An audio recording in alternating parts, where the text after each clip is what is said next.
The following podcast is brought to you by CDKOffers.com. Use offer code DIESHRINK for 3% off everything on the website and Broken Silicon for 25% off all Windows codes. All right, on with the show.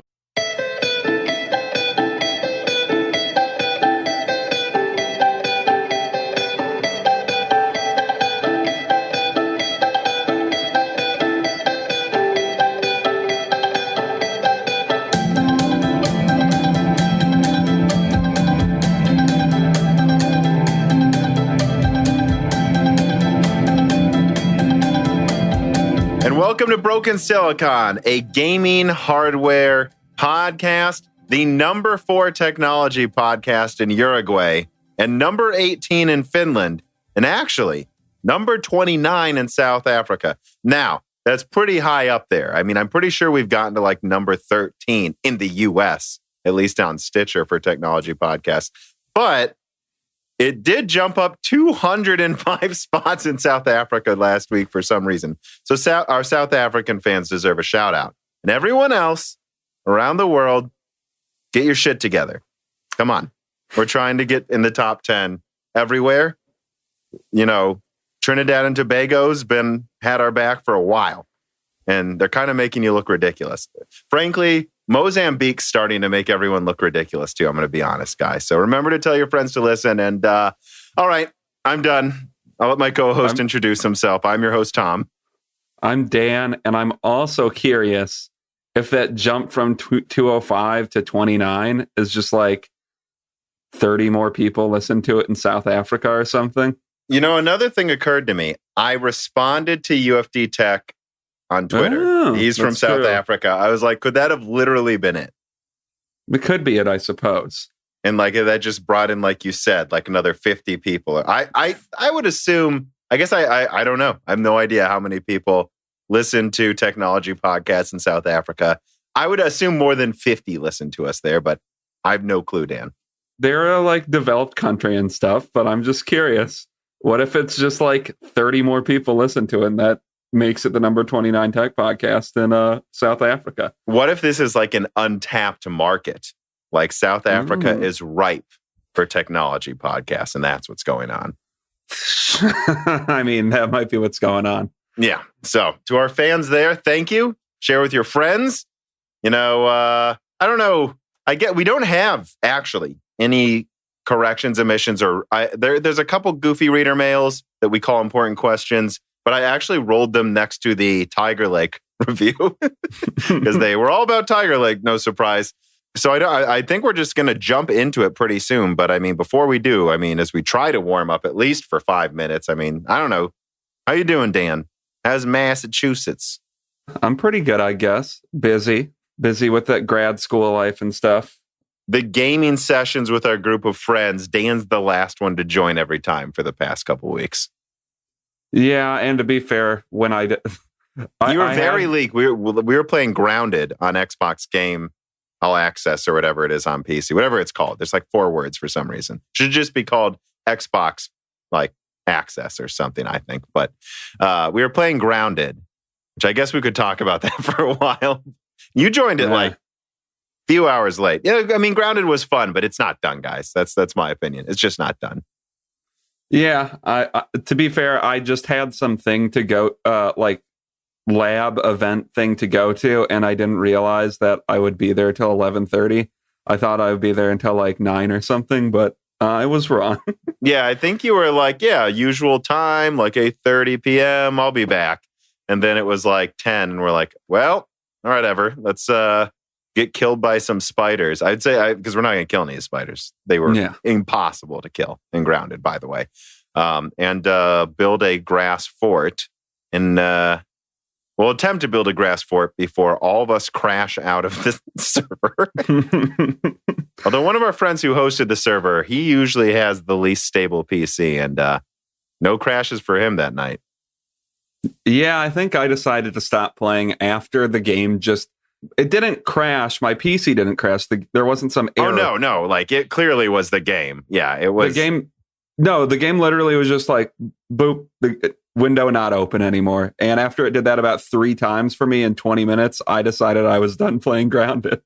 Oh, I didn't remember it happened that many times in 20 minutes. I remember it's like, oh, don't leave, Dan. Come on. And it's like every 5 minutes you were leaving and we're complaining that you're complaining. that to be clear, that is why I said, I think I'm done playing Grounded, maybe forever.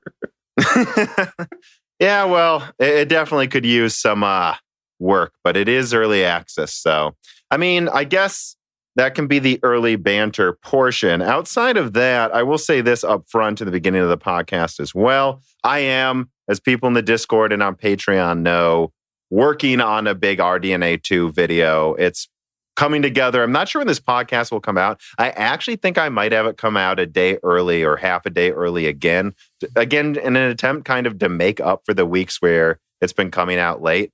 I mean, I know, and I think next week it's going to come out late too, by the way, Dan. Like, I think it might even be a Friday episode. So I'm trying to get these out early when we can, when it makes sense to release them.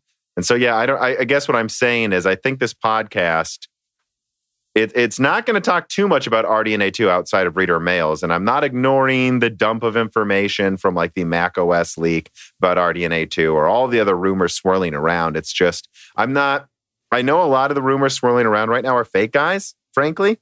And I'm very, very confident in the video I'm putting together. And I'm just taking my time. So just give it a few days after this podcast, at most, actually, I think. And then you'll just have my full assessment of it. And then we can finally talk about RDNA 2, not just about these random rumors coming out, but like my full assessment based on inside information I have that I haven't said publicly yet. Which I have been publicly saying things, as you know. Like I confirmed on Twitter, it's GDR6, guys. And I confirmed in my last video, it is way more efficient than Ampere. So, I mean, before we dive into this episode, I do want to say, guys, I think Ampere is it doesn't really matter, right, if RDNA 2 beats the 3090. I think it's not probably going to. And it's even going to be a toss-up with the 3080. I'll say that now. But it's going to be so much more efficient and better priced from what I can tell, that it's going to make just Ampere look like a bad architecture. The focus at AMD seems to be on the knowledge that they really don't need to win at everything. They just need to be close to the top Ampere cards, if not trading blows, and then release something with stable drivers, reasonable availability, and good software that works at launch day. I think that's the focus because that's really all they need to do. They don't need to win anything. They just need to have a solid, competent launch. And I think people will flock to them and they're just trying to nail it. So you'll see in my video. I don't think they're going to end up beating the 3090, but given the reviews of the 3090, even if they don't, it's just not that high of a bench, much higher of a bar to clear than what the 3080 was. So no matter what, if it ends up beating the 3080, that will be seen as it's almost the 3090 pretty much. Right. And, the 3090, there are some games where you can find where it's like over 15% better, sure, than the 3080. But it's about 11% better in 4K, which again, I do think with the 3090, let's talk about 4K. Guys, like the other resolutions are pretty much mastered. Although again, there are some games in 1440p where I don't think it's completely CPU bound. At least that's the case with the 3080, which really disappointed me on 1440p performance.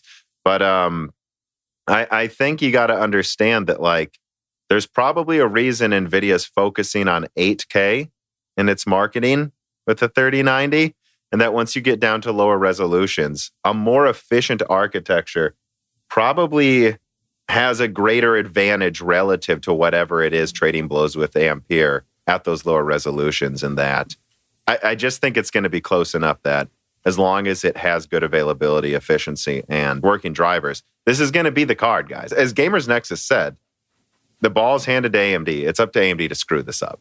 Yeah, the 3090 is not that impressive of a card. I mean, I thought it was funny seeing this on Reddit. I saw like a post like that. I mean, it's kind of pointless under 4K.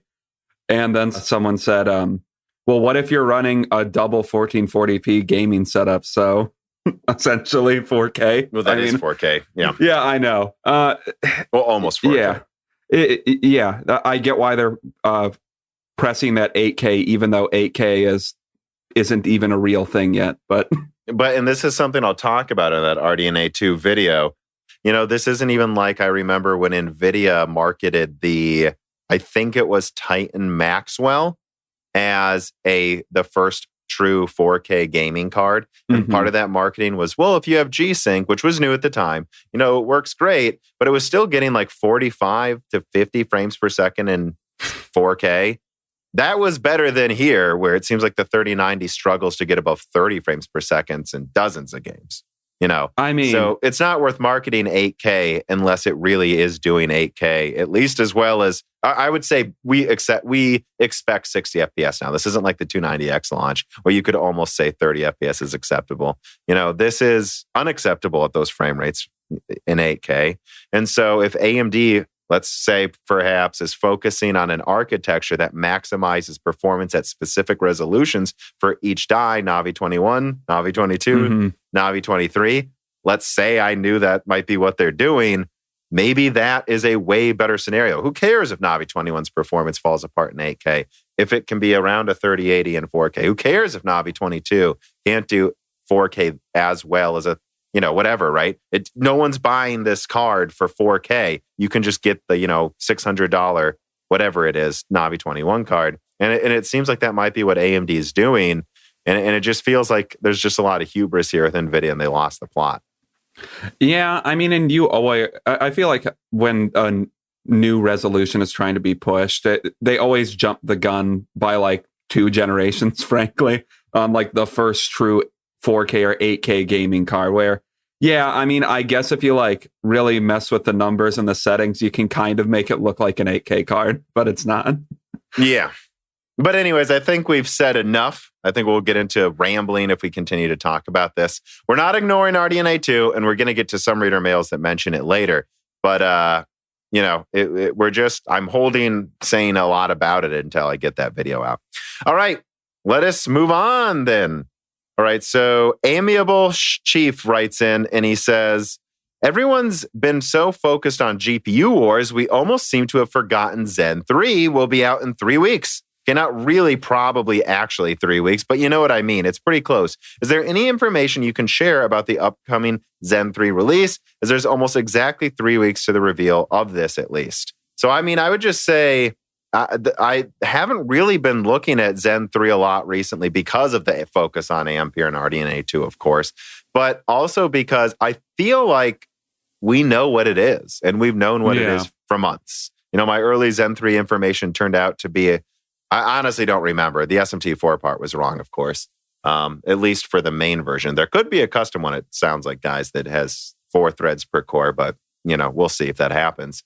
But since I would say, late even 2019, end of 2019, we've known Zen 3 is going to be about 20% better than Zen 2. It could take the gaming crown from Intel, and that some people will not be as impressed as others. But I get the feeling that most tech tubers are going to be blown away by Zen 3, because when Zen 2 is so much more efficient and better than whatever Intel has in any segment right now across the board, for the most part, adding another 20% on top of that is just going to be like twisting the knife.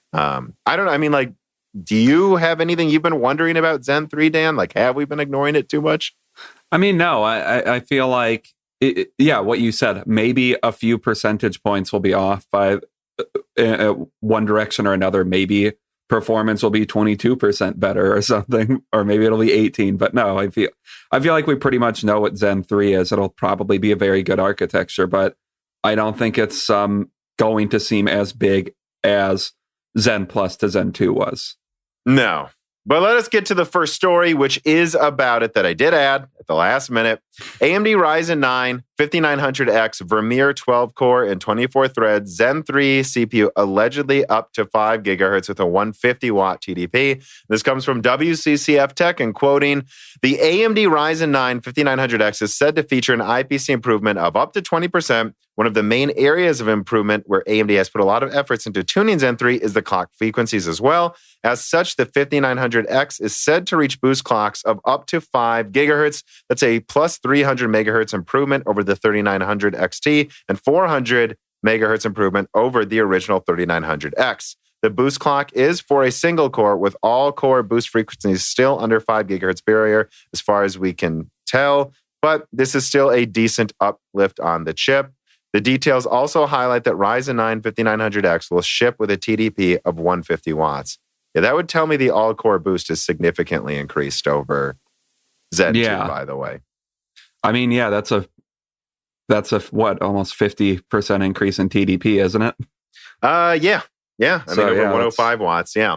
And you know, a large part of what happened with Zen 2 is it was tweaked in the final design to be hyper efficient because, and again, I've covered this in multiple podcast videos, Zen 2's performance, the very least in gaming, doesn't really scale above 4.4 gigahertz, guys.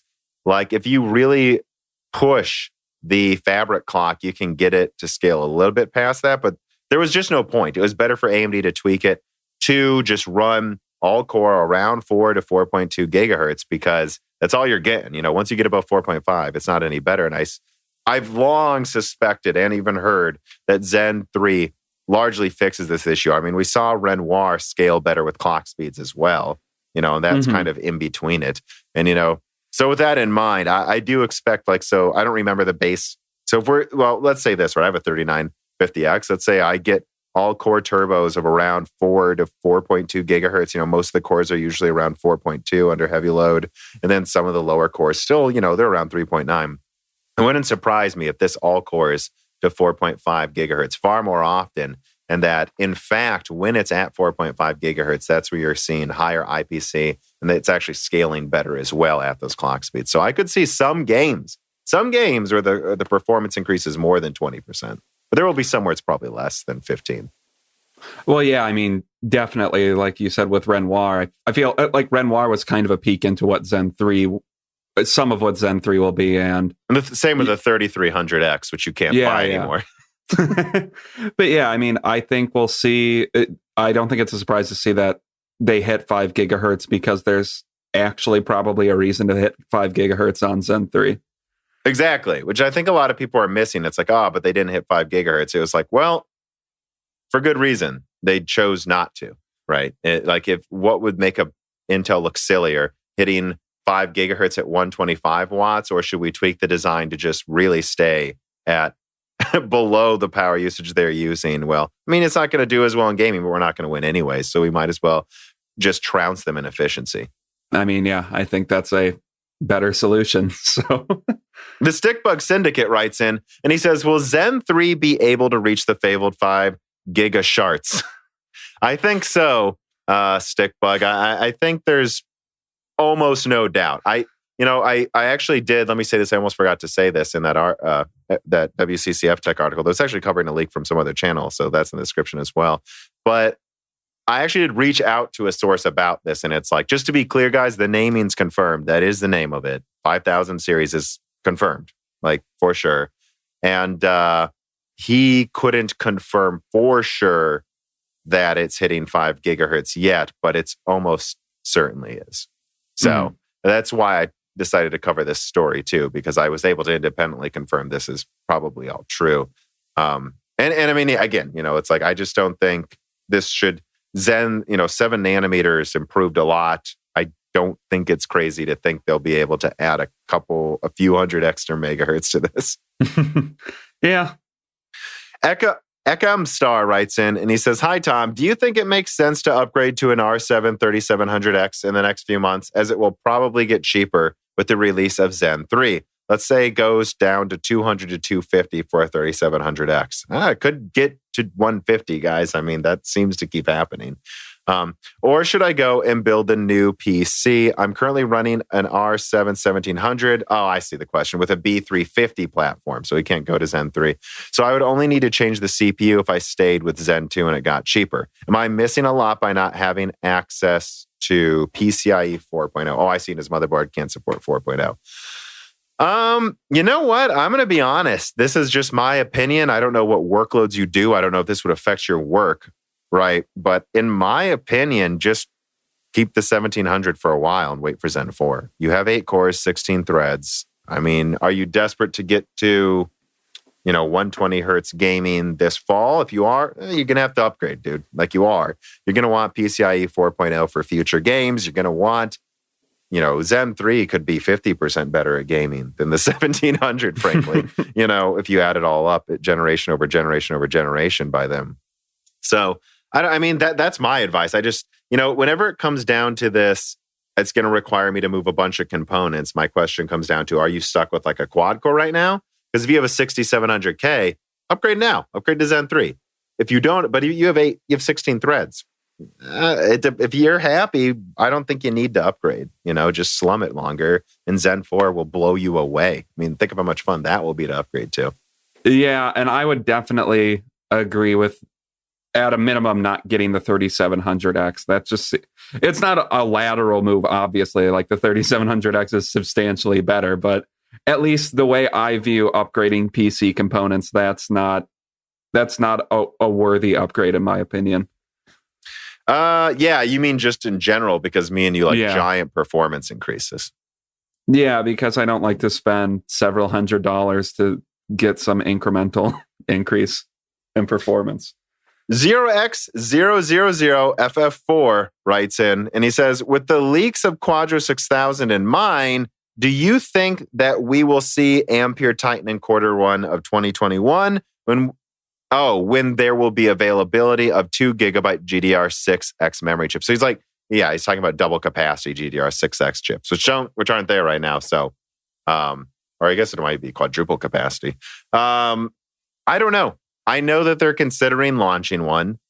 And I think, okay, let me ask you this, Dan. So let's say RDNA 2 is our wildest dreams come true. Let's say it beats the 3090. And I want everyone to understand, I don't think it will. Not across the board, certainly. So will there be one game where it wins at like 1440p? Yeah, maybe. But I don't think it's going to beat it across the board. Like, what if it did? Do you think NVIDIA should launch a Titan, or should they just cut prices and try to rush out and then seek a new generation sooner? Because that's kind of what I've been thinking about. I think it's worth launching a Titan if AMD trades blows with the 3080. But if they beat the 3090, what's the point in launching a Titan? Do you want AMD? What if AMD improves drivers then, and then they start marketing, we beat NVIDIA's $3,000 Titan and our card's $1,000 or something? Like, because AMD can counter that. I believe the top gaming chip's 16 gigabytes right now. If NVIDIA launched a Titan for $3,000 that AMD thought they could beat with a $2,000 card, they probably would. So do you really want to give AMD that mindshare opening? Just coming out like 6 months later with like a kind of a refresh generation might be a better idea than countering with a Titan. Because I don't even know how much better a Titan would perform than a 3090 now that I'm thinking about it. Right. So I think maybe they could push it like the quad, the A6000 is 48 gigabytes of normal GDR6. So let's say you get the right capacities to go to 48 gigabytes of GDR6X, which they're not going to do in the professional card. It would use too much energy, and it would, I don't think that it has ECC options. So no. But they could take basically an A6000 and slap GDR6X on it. I think they would either do 24 or 48 gigabytes. They could probably push it to like 20 gigabit per second, but I really don't think they can go much higher than that as standard. And so I think that combined with the higher boost clock. So I do know A6000 boosts higher than the 3090, despite having more SMs. I think they could probably push this to like 7% more than the 3090, maybe it would be better 10% more at lower resolutions because of the higher clocks. But so that's all they could add, and then if AMD manages to beat that, oof. I don't know how it would end up working out. Maybe there would be some giant victory lap that would trick everyone. I don't know. But I think maybe a refresh, regrouping, and then launching a new series earlier would be smarter. Right. And so I think they're just kind of stuck right now for the next 6 months. I guess there's two things I want to say to that, right? The reason they would probably launch a Titan is because they would be able to give it the professional driver support as well. So you have to remember that too, which the 3090 doesn't have. But to those, I want to address this to those that say that would be insane if they rushed out a new generation or mid next year. That's what they did with Fermi. The initial Fermi generation was a disaster, and they surprised AMD when they were able to launch an updated generation basically like 6 to 8 months later. Like they just got it out that fast. Yeah, I think it was 6 months. Like there's no time. And and what could that generation look like? Oh, I think it's obvious. I think they make the 3080 have a couple more SMs, hopefully 8 nanometer. They get a better grip on controlling it. And then they give it 12 gigabytes of normal 16 or even 18 gigabit GDR6, so power usage is better under control. I think they could launch a 12 gigabyte, I guess it'd be called the 4080. That's effectively a fixed 3080 that's close to a 3090. And then I think they could launch a 3080 Ti above that. That is, again, I don't know. Maybe they just use normal GDR6. And I've heard 19 gigabit per second normal GDR6 is being tested. Who knows? Like they just launch something like that and get it all under control. And then that's when they launch the Titan once it's matured more. I see that as a more likely scenario at this point. I could entirely be wrong, though. Again, they're considering launching a Titan. So they might just even do it because some people want a Titan for non-gaming tasks. If they think it's going to sell well, they have a good incentive to release it. Yeah. And I guess, again, we still don't know AMD's full software stack for RDNA 2. So they could maybe just market it with like some giant push simultaneously with like DLSS 2.5 or 3.0 and say, hey, we're going to make sure it's in most games now, not just 5. Yeah. Katanji writes in and says, will the 3090 get access to the Titan drivers, or will they not give this to the 3090 and just only put that in the Titan they haven't announced yet? Yeah, I guess so. That touches on what we were talking about too. So if they decided to just kind of forego launching a Titan, I could see them maybe doing that actually. But at the same time, I think I could see them doing that, I guess. But I think it's more likely they'll just insist on holding that for the Titan, to be honest. Especially if they did release a Titan, I don't think they would put the professional drivers on them. But yeah, I agree. Okay, so let's see. Let's move on then to officially story number 2, RTX 3090 reviews and Quadro 6000 leaks. So I have several links in the description, guys. I have one from Gamers Nexus, which we've got to get that guy on Broken Silicon, by the way. His latest review of the 3090 was awesome. Not an Apple fan pointed out, I think for good reason, that half of tech tubers are turning into tech influencers that don't even do real reviews. They just go, whoa, it's in 8K because NVIDIA paid them to.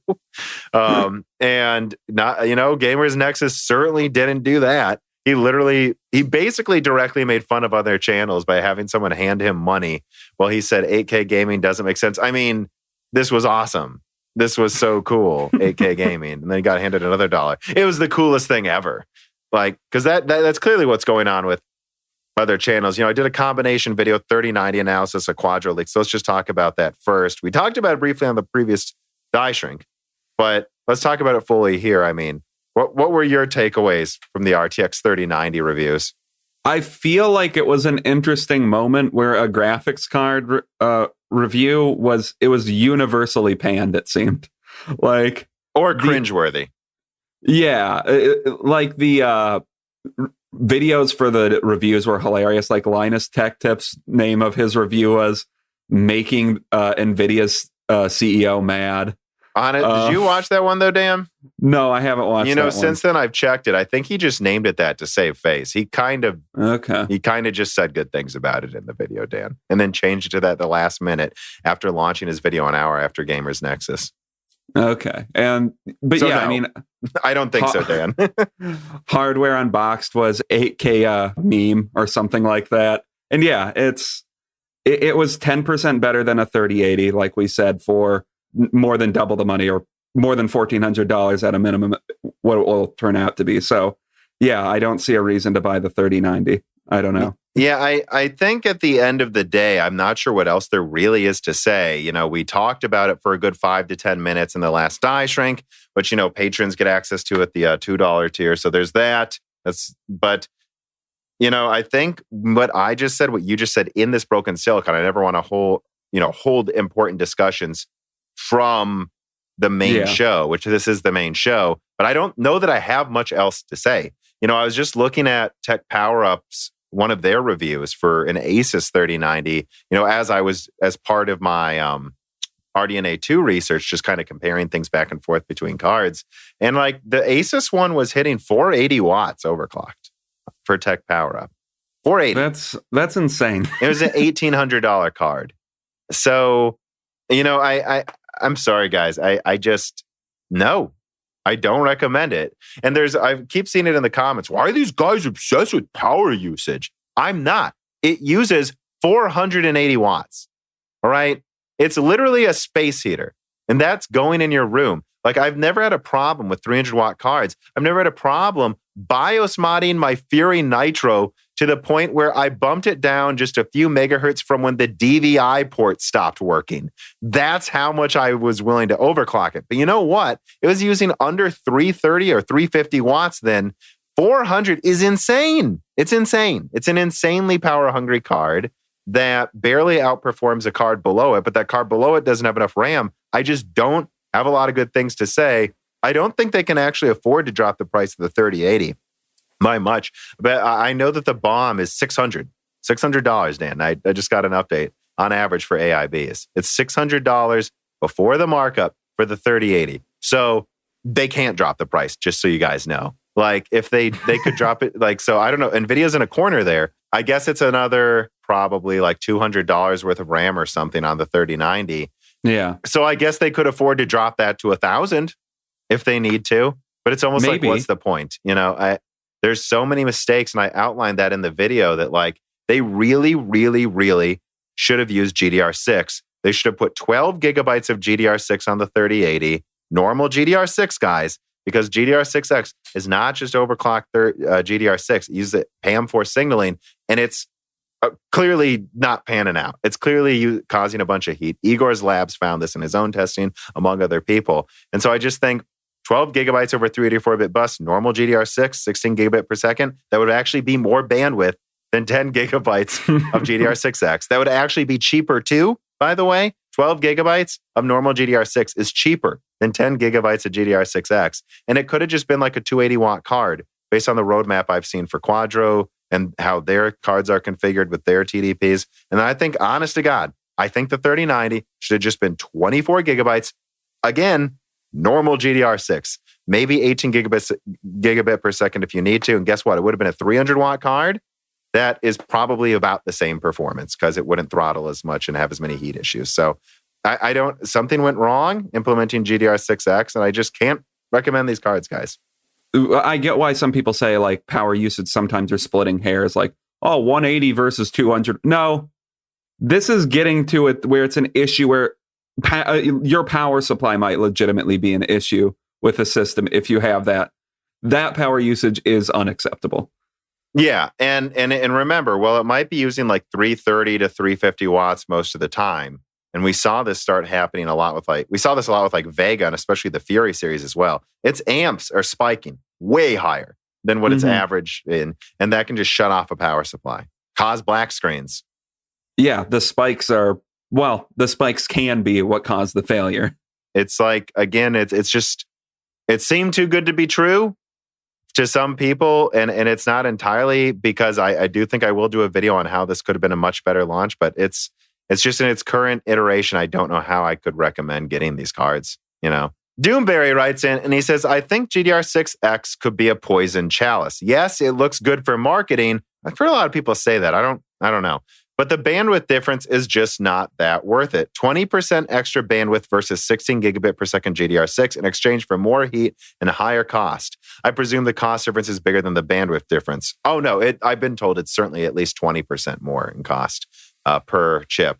Why not just stick more RAM on your 3080 and call it a day? That's what I'm saying. NVIDIA needs to keep up their margins, and GDR6X basically ensures they will have less VGram at comparable price points, correct? Compared to AMD. Oh, and 8 gigs of GDR6 non-X on a $500 card in 2020. I really hope AMD is about to shove 12 gigabytes in NVIDIA's face, because that doesn't feel right. But I guess it's cheaper, so I get it needs to have less VRAM than its more expensive SKUs. He's talking about the 3070. Yeah, I guess he just kind of touched on everything we just ended up talking about anyways. I really don't have much else to add to that, except that AMD may be shoving 16 gigabytes in the 3070 space. They may be shoving 12 gigabytes in the 3060 space. I mean, yeah. It'll cost less to make, too. AMD's cards are going to cost less to make, despite that. I mean, yeah, 8 gigabytes for a $500 card is stupid. Like, you could do that years ago at this point. I mean, I agree with everything he said. Yeah. Nothing to add. Yeah.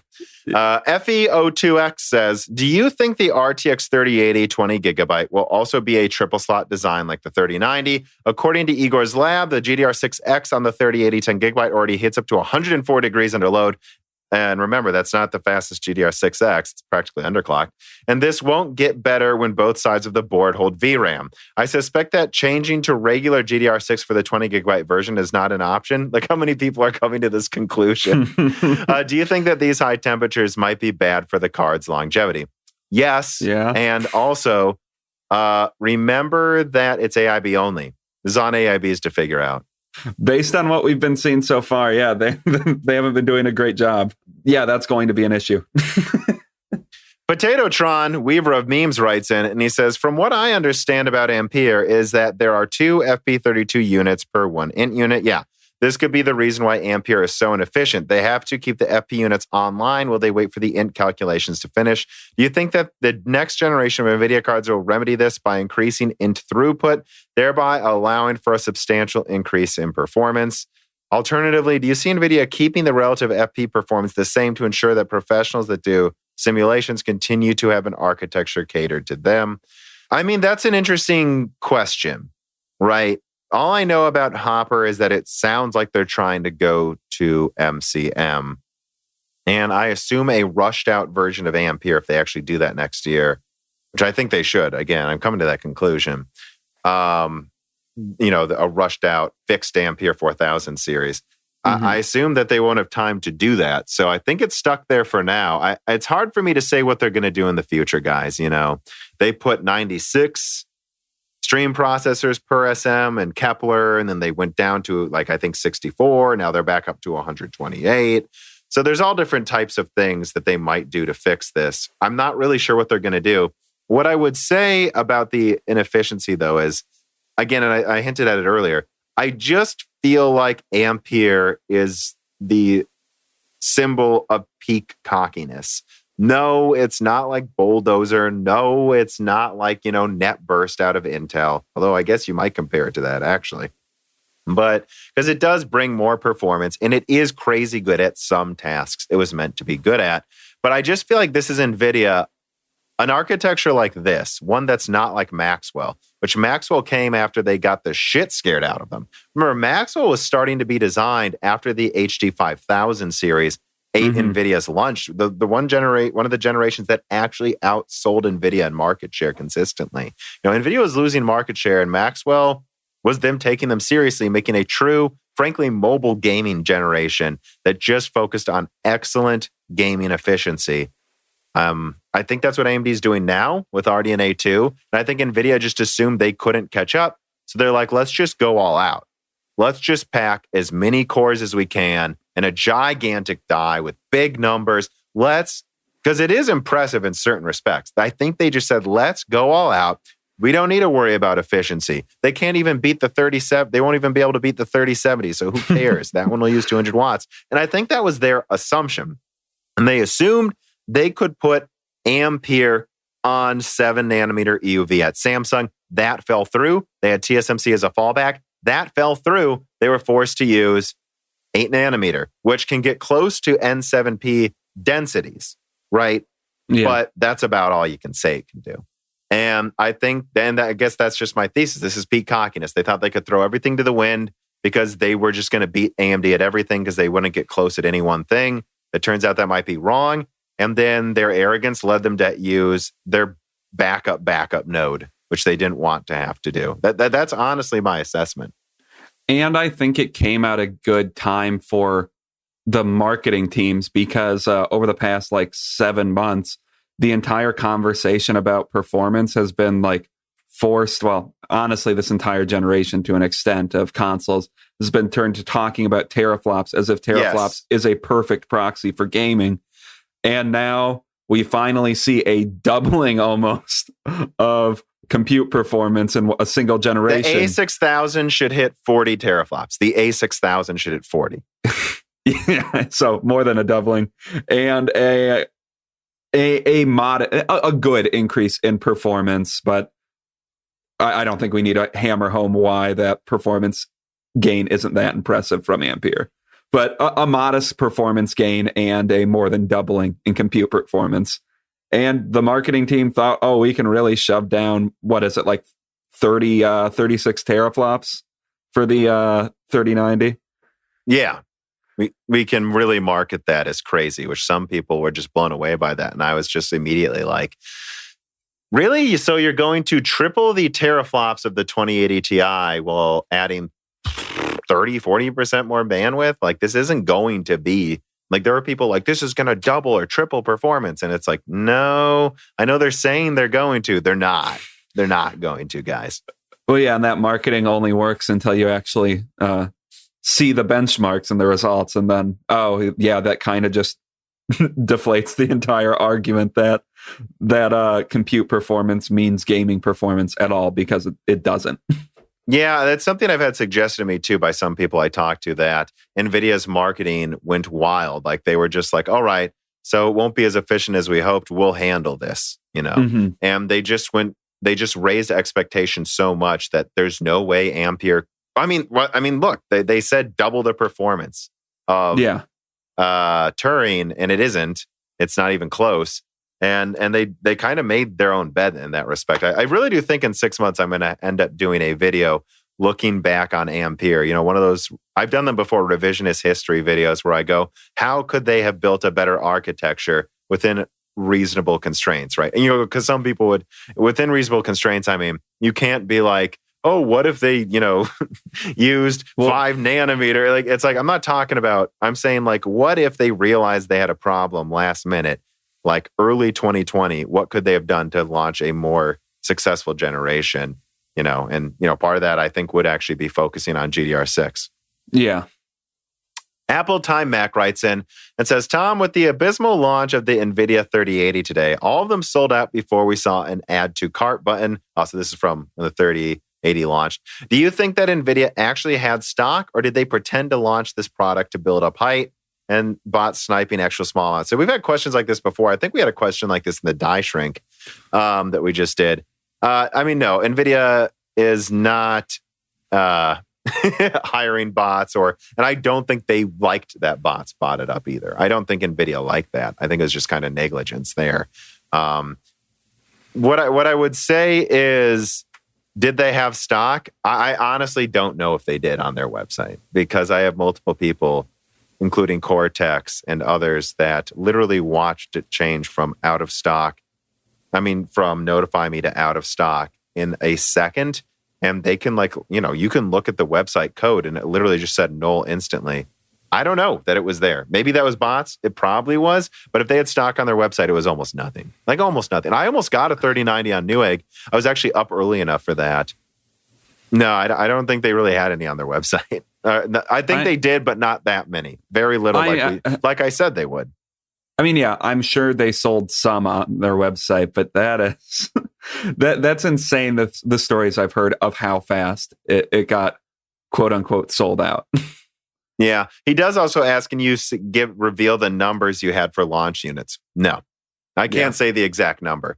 What I can say, and I've kept saying before, is it's like it's less than like 20,000 guys worldwide. So divide that by 3 regions, I should say. It's nothing. It was going to sell out almost instantly regardless. Yeah. Doc Mechanics writes in and he says, RDNA 1 versus 2 instruction sets. Back last year, we often heard references to RDNA 1 being held back by retaining the GCN instruction set on the RDNA processor. It was said that RDNA 2 would be the first GPU to move to the entirely new instruction set that fully utilizes this architecture. My query is, in recent analysis of RDNA 2, we hear the common clock CUs, memory bandwidth, maybe some IPC, but where's the mention of the instruction set about some possible IPC improvements from that? Although, yeah, he puts in parentheses. That's not what IPC is. And I know Carbon Cry, our technical editor, is stabbing his ears right now, how much we're butchering mentioning IPC.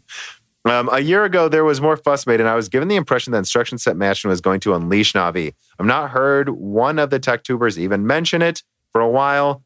This time RDNA gets its own optimized code to run. Oh, so, I mean, I really do think, and I think I'll say this in my video, that RDNA 1, RDNA 2 is a bit above what they intended the original RDNA launch to be. But they really are moving to an ambitious gaming architecture with RDNA.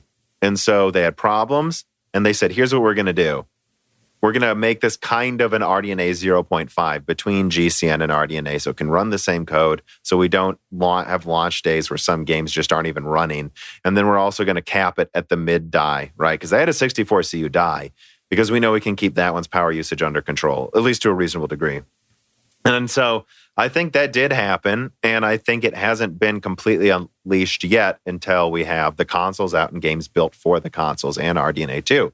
I do think RDNA 1 is going to age pretty goddamn well, kind of like GCN 1.0 did. Having said that, I know there were some cuts made, so I don't know how well. Will it run better once everything's building around this RDNA architecture? Yes, but I don't know. You know what I mean, Dan? I don't know how effective it's going to get of a boost compared to like RDNA 2, which is the full envisioning of this architecture and a little bit more, which I'll get to that in the video. RDNA 2 also strikes me as a step towards RDNA 3. So, duh. That is how architectural advances work. Yes. All right, so story number 3, we've been alluding to it for a while now, but it's time we finally dig in. GeForce RTX 3080 sees increasing reports of crashes in games, drivers, and inadequate AIB designs. I mean, honestly, I'm going to quote parts of several articles here from Video Cards, and I think I have one from WCCF Tech and Tech Power Up. Links will be in the description. You know, before we started recording this, Dan, you were like, should we add? And it's like, we have to stop at a certain point. Yeah. Adding updates from AIBs. It's just a mess. So here's my summary as of now. This comes from Video Cards. This now clearly widespread, but still uncompletely explored issue appears in a certain group of games when the boost clock exceeds 2 gigahertz. As soon as the clock speeds reach a certain level, the game crashes to desktop.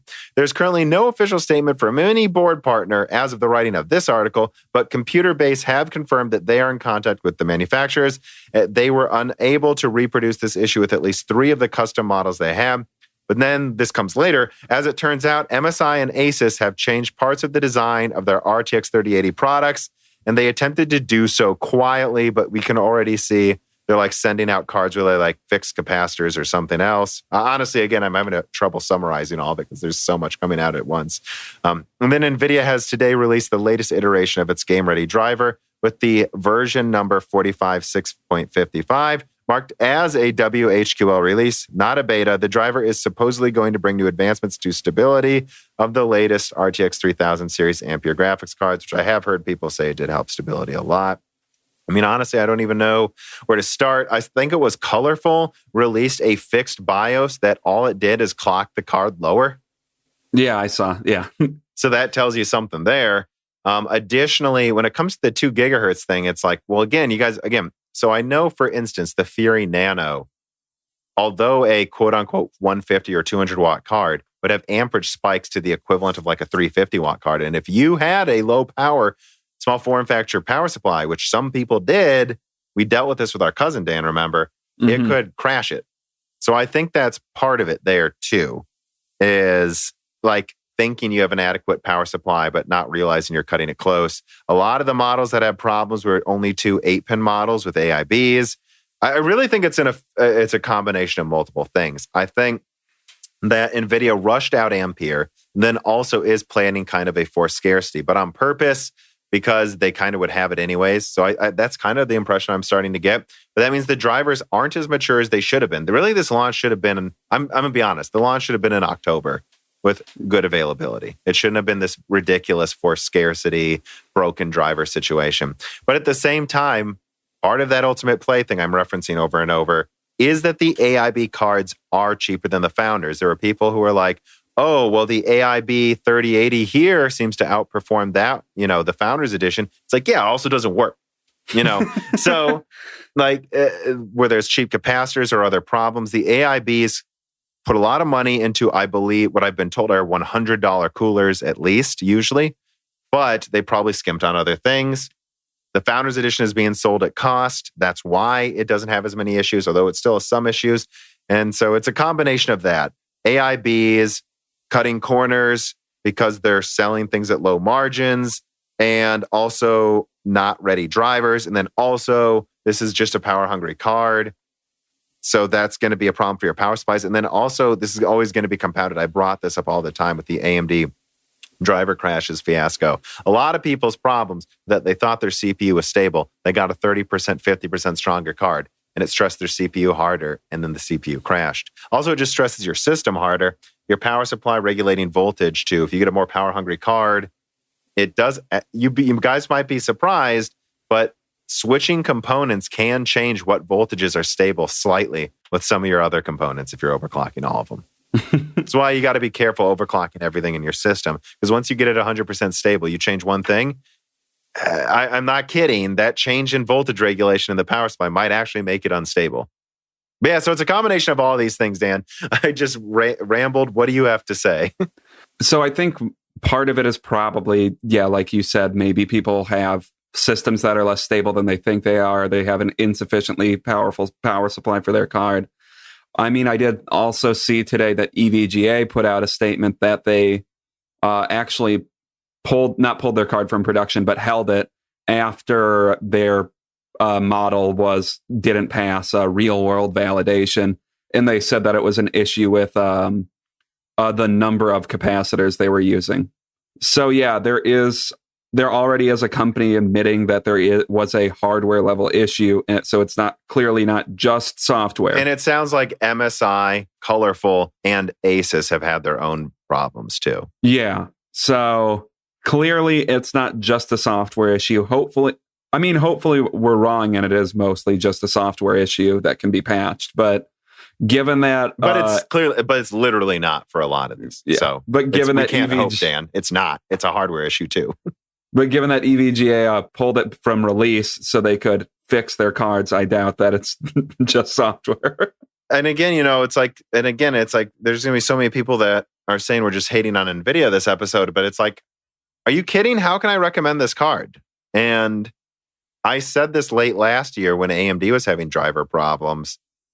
I don't know that I can recommend them in good faith anymore right now, And I think that's what you got to say when these cards aren't working and you can't even get them anyways. And I also happen to know RDNA 2 is around the corner and going to challenge these cards pretty successfully, I think. I think if you got a Founders Edition 3080 or 3090, congrats, it'll be fine. And it should hold its value. Probably. I'm not 100% sure on the 3090. But with that in mind, I would not be desperate to try to get these cards right now. This is a mess. I had one person who's a source of mine tell me that this is the most, I'm quoting him, this is the most fucked up launch I've ever seen in my life. And I'm like, you've been here for 30 years. And he's like, not kidding. It's at least comparable to the worst I've seen in 3 decades. And just when you compound everything too, the driver problems, the launch problems, Nvidia's manipulation of the market, the line about performance, this is a screwed up launch. Nvidia tried to have their cake and eat it too. They tried to come off as not overpricing or rushing anything out. And people just saw right through it. I really don't think consumers are stupid, Dan. Let me just say that too. People they'll buy it anyways. I don't know. Seems like there's a pretty big backlash. I think consumers are getting smarter every year. There's always this assumption that most consumers are ignorant, and that I feel like over time that just becomes less and less true. Like, I have time to research these cards. I'm paying $700. I'm not just going to buy this without thinking about it. I'll say this too. I was talking to one of the bigger tech benchmarking channels. There's a handful you guys could guess I might be talking about. It is one of the most beloved ones of this tech channel. So, and you know which one I'm talking about, Dan. And he said this whole NVIDIA Ultimate Play thing that certainly seems to be true by now is going to backfire on NVIDIA, because he said that the RTX 3090, once we start getting more and more AIB benchmarks in, they're either going to use wildly more energy, which Tech PowerUp found 480 watts, for one of them. Yeah. If in FurMark, especially when overclocked, 450 watts unoverclocked in FurMark, or they're just going to be worse and cost more. Like that, the 3090 Founders Edition from his testing right now is just better than almost any AIB model, feels higher quality. So it really feels like a lot of people were challenging if the 3080 Founders Edition were legitimately golden samples. I think what I'd say is this. I don't know, some AIB models might outperform the 3080 Founders, but the 3080 Founders has far less problems on average as far as we can tell. I think it used higher quality components at the very least. And the 3090, it sounds like that is just going to straight up be something where either the AIB model uses wildly more energy, or the AIB model is just not as good as the 3090 Founders. And we're seeing that the AIB 3090s are definitely like $1,800. I was talking about this one. Yeah. So, and I've seen online in forums now, like people saying, well, just make sure you check out the model before you get an AIB card. And it's like, well, so that means you should wait a few months to get data to make sure that this AIB model isn't a piece of crap. And then, RDNA 2 will already be out, so you'll be able to compare it by then. Because I don't think that the data isn't all in yet on which models are going to be shit. So don't say, well, this hasn't had a crashing issue yet. Wait for it. Maybe it will at some point. And if you ever want to do and I was saying this, I won't say who, to another tech tuber who was talking about maybe trying to work with another tech tuber on testing my NVIDIA Ultimate Play golden sample claim, which I would actually say is the least important part of that. The price manipulation is the focus of that article, guys. I said to him, if you wanted to really test this, it's not easy. Like, this isn't a joke. Like, my brother's a scientist. Like, you actually have to put in effort. This isn't like we tested 5 models. Like, if you really want to test the claims in my article, you need to get Founders Editions from launch day, at least 10, I would say. Dan would say 100, but come on, let's be reasonable here.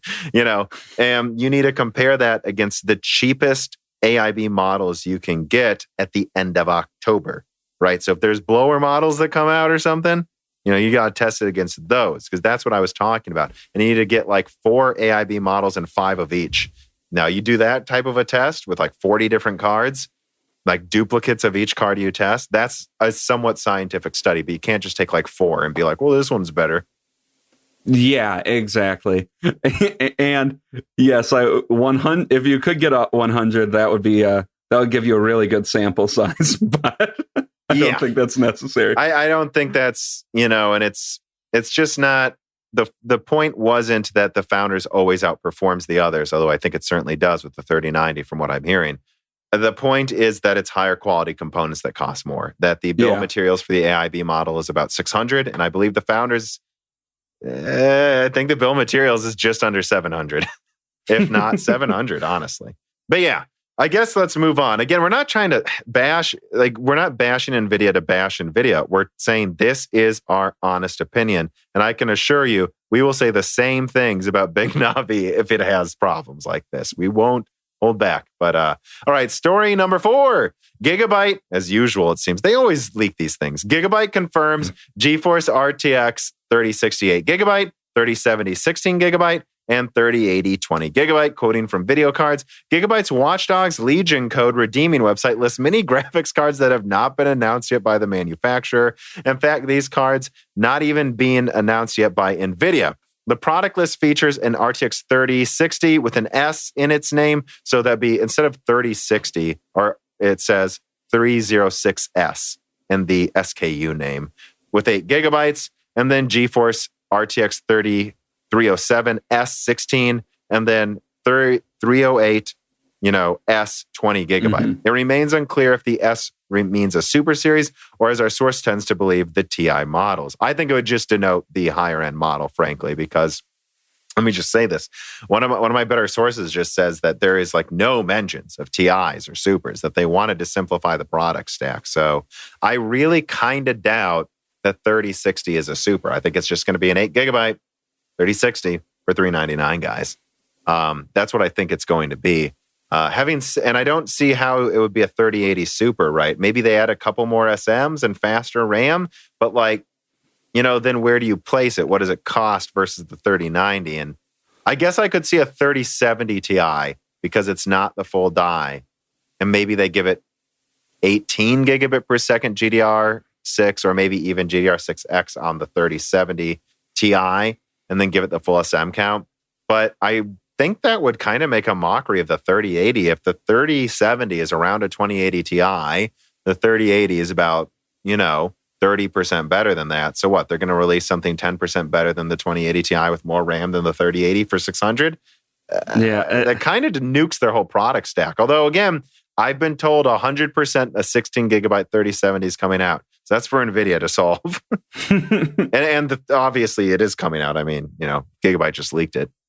Well, yeah. I mean, those are obviously being made.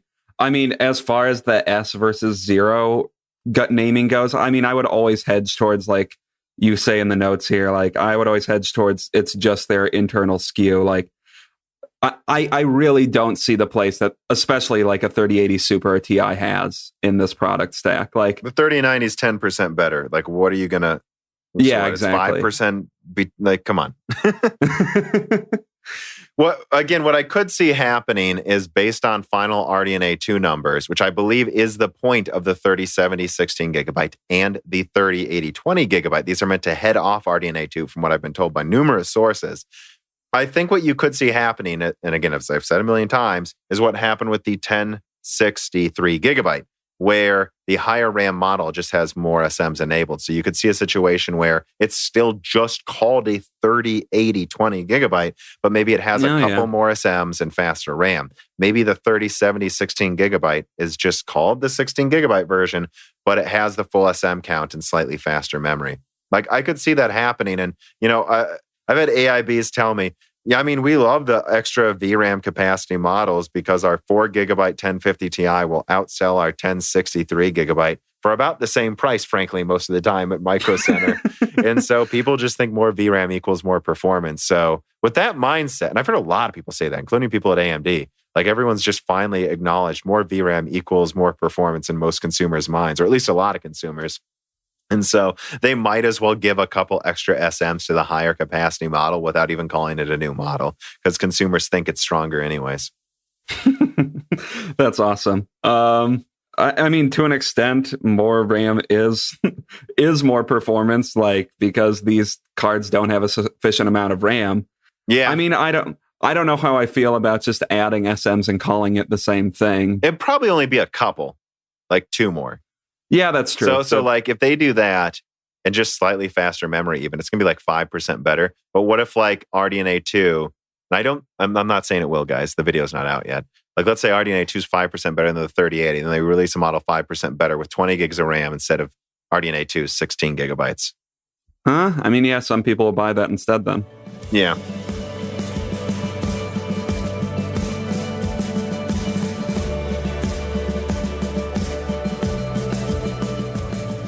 Gosh, Reese, why does Windows 10 Professional have to be so expensive?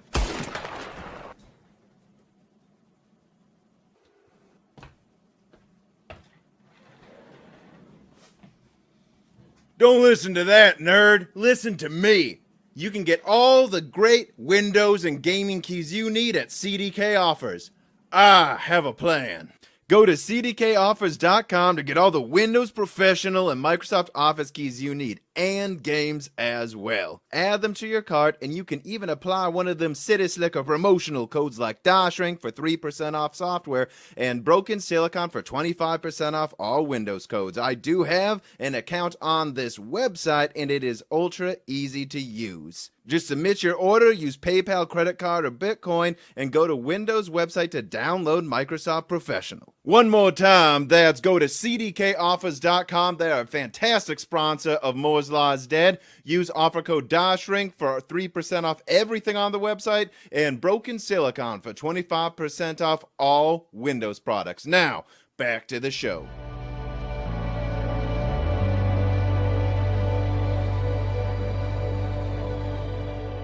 All right, let us move on to story number 5. Nvidia will stop creating SLI driver profiles after January 2021. Quoting from Tech Power Up, Nvidia has been limiting SLI support recently with only the RTX 3090 featuring support for the feature, and even then, only through modern APIs such as DirectX 12 and Vulkan, meaning that games must explicitly support SLI to work. Nvidia will no longer be adding new SLI driver profiles on RTX 20 series and earlier GPUs starting January 1st, 2021. The only way to use SLI going forward will be through native game integrations, which Nvidia will be focusing on helping developers to provide, allegedly. Nvidia also I added the allegedly. Nvidia also noted that various DirectX 12 and Vulkan games already feature native integrations such as Shadow of the Tomb Raider, Civ 6, Sniper Elite 4, Gears of War 4, and Red Dead Redemption 2. Creative and other non-gaming applications that support multi-GPU acceleration will continue to function across all supported GPUs. So what do you think about that, Dan? I mean, I like in the write-up how they say, how many games is that? Like 6 games support SLI. I mean, SLI's been dying for a really long time. So I see why they're pulling this move. Like, no one in gaming uses it. All right. So you want to know what so I just had Dan start talking first because I wanted to look something up after reading that. What do you think I was looking up quick? I'm actually not sure. What were you looking at? Because you saw that on my face, didn't you? While I was reading, I just went, I made a look and then I looked away and started typing while I was reading. So I find it interesting they mentioned Gears of War 4, which me and you were just playing, but Gears of War 5's out. Mm-hmm. I just looked it up. Gears of War 5 doesn't support SLI. So in their list, they say, guys, don't worry. Developers are supporting SLI anyways natively, like Gears of War 4, when the sequel's already out and doesn't. Yeah, not a lot of confidence from that statement, Nvidia. Yeah, SLI is dead. Don't get multiple GPUs for gaming. I think it's useful in professional applications, obviously, but sure. Don't get it for gaming. With an NVLink connector, yeah. Yeah. So I do like that little tidbit that in their own write-up to inspire confidence, they prove that SLI is dead. And the newest Sniper Elite 4, right? I think it is. Season now because I want to check all because we played through that. Yeah, that's the newest one still. 5 has been announced apparently, by the way. So be happy to have slow motion headshots with that again soon, Dan. Me and Dan like those games. And anyways, a really bad plot. Oh, horrible plot, horrible writing. Worse than the previous one, but whatever. We had fun. Anyways, though, I mean, imagine if they said, guys, don't worry, Sniper Elite 3 has SLI support. Yeah, I don't know. And the fact that they're disabling it on RTX 20 series cards, I mean, that's actually news. Yeah. I mean, because I saw a lot of people in the comments, right? Because right. So my advice before Ampere came out was sell your 2080 Ti, which I don't think that was a mistake, even after Ampere being a little underwhelming. You know, you could have sold a 2080 Ti for some reason for $1,200 used about a month before Ampere was announced. When Ampere was announced, it spiked all the way down to below $500 for a few sales, but now it's back up a little bit. And I know some people saw Ampere and said, you know what, I'm just going to get another 2080 Ti instead. All those people are now fucked in January. Yeah, I mean, it sucks. Like, I wouldn't have advised building an SLI rig in 2020, though. Yeah. I mean, as Keemstar would say, SLI is canceled. Garbage. H3H3 reference for our fans. Okay, story number 6. Analyst believes that a single TSMC 5nm wafer costs $17,000 and TSMC 3nm confirmed for 2023. Okay, according to, and I'm quoting here, I believe from TechSpot, according to CSET's model, a single 300mm wafer built on the 5nm node at TSMC costs approximately $17,000. A similar wafer built on 7nm costs about $9,400. By the way, guys, in my bill of materials costs, I've been using $10,000 for wafer costs for 7nm. So that's how close I've been. You guys are questioning my console bomb costs. But anyways, TSMC has had quite a good time recently. They are having all of their capacity fully booked, and the development of new semiconductor nodes is going well. Today, thanks to the report of DigiTimes, we have also found out that TSMC is ramping up the production of lines to prepare for 3-nanometer high-volume manufacturing. The 3-nanometer node is expected to enter high-volume manufacturing in 2022, which is not that far away anymore. In the beginning, the new node is going to be manufactured at 55,000 wafers of 300 millimeter size. I think that's per month probably. And it is expected to reach as much as 100,000 wafers per month, by 2023. With the accelerated purchase of new EUV machines, TSMC already has all of the equipment required for the manufacturing of this latest node. We are waiting to see more details on the 3-nanometer node as we approach its official release. So yeah, I guess this story here, which is really a couple stories I put together. 5-nanometer costs 70% more than 7-nanometer. And 3-nanometer will be ready. I mean, so think about that. So 5-nanometer next year. Mm-hmm. And I know there's going to be a 4-nanometer stopgap node in 2022. And then 3-nanometer in 2023.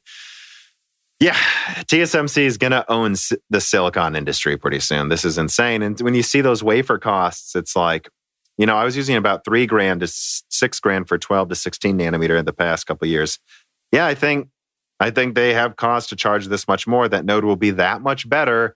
And so they're going to charge that much more while Samsung's stuck trying to compete with their last gen node. Frankly, last gen node. Well, TSMC is already pretty close to being half the market at this point now, aren't they? Or oh, yeah, they're an insane part of the market now. I don't have it next to me, but yeah. Like they are. I guess you're arguing are they not already almost literally the market? Yeah, that's what I'm implying. Yeah, I don't know. It's I'm curious when TSMC is going to slow down because it seems like they're shrinking their node. At least their projections, they're saying on a yearly basis, which is insane. I mean, again, it's something that's been said by many others. And then also eventually by me as well, that the problems getting, and a lot of people doubted this. Remember, I won a bet with our friend Brock, who said 7-nanometer wouldn't be here in 2019 or something. I won $20 from him. I'm like, yeah, it will. It's like the problems they had going from 28 nanometer to 20 nanometer to 16 have been solved. They're applying these fundamentals to going to 10 and 7. And then also they got ahead of the curve by also realizing, so we can't get stuck in those same design ruts we got stuck in when we were trying to get past 20 nanometer. So they know, and there's a problem Intel had at 10 nanometer, I believe one of the materials, I don't remember which element it was, that they were using for the 10 nanometer silicon, they had problems. It just wasn't working, and their entire node was built around this material. So they're screwed. They're going to be stuck, yeah. And TSMC has realized, if we start hitting these roadblocks, maybe we just start working on other stuff ahead of time and stop assuming that we can just brute force through a barrier. Because maybe we can, but maybe we should, look, that's what that 4-nanometer node is. They weren't so sure 3-nanometer will be ready by 2023. So they're like, let's make sure we have something that's basically, TSMC 4-nanometer is to their 5-nanometer, what Samsung's 8-nanometer is to their 10. Does that make sense? So they're getting ahead of the curve. And this mentality is just, which as I covered with Daniel Nenny, basically the iPhone release mentality of even if it's just 20% better, we want a new node every year.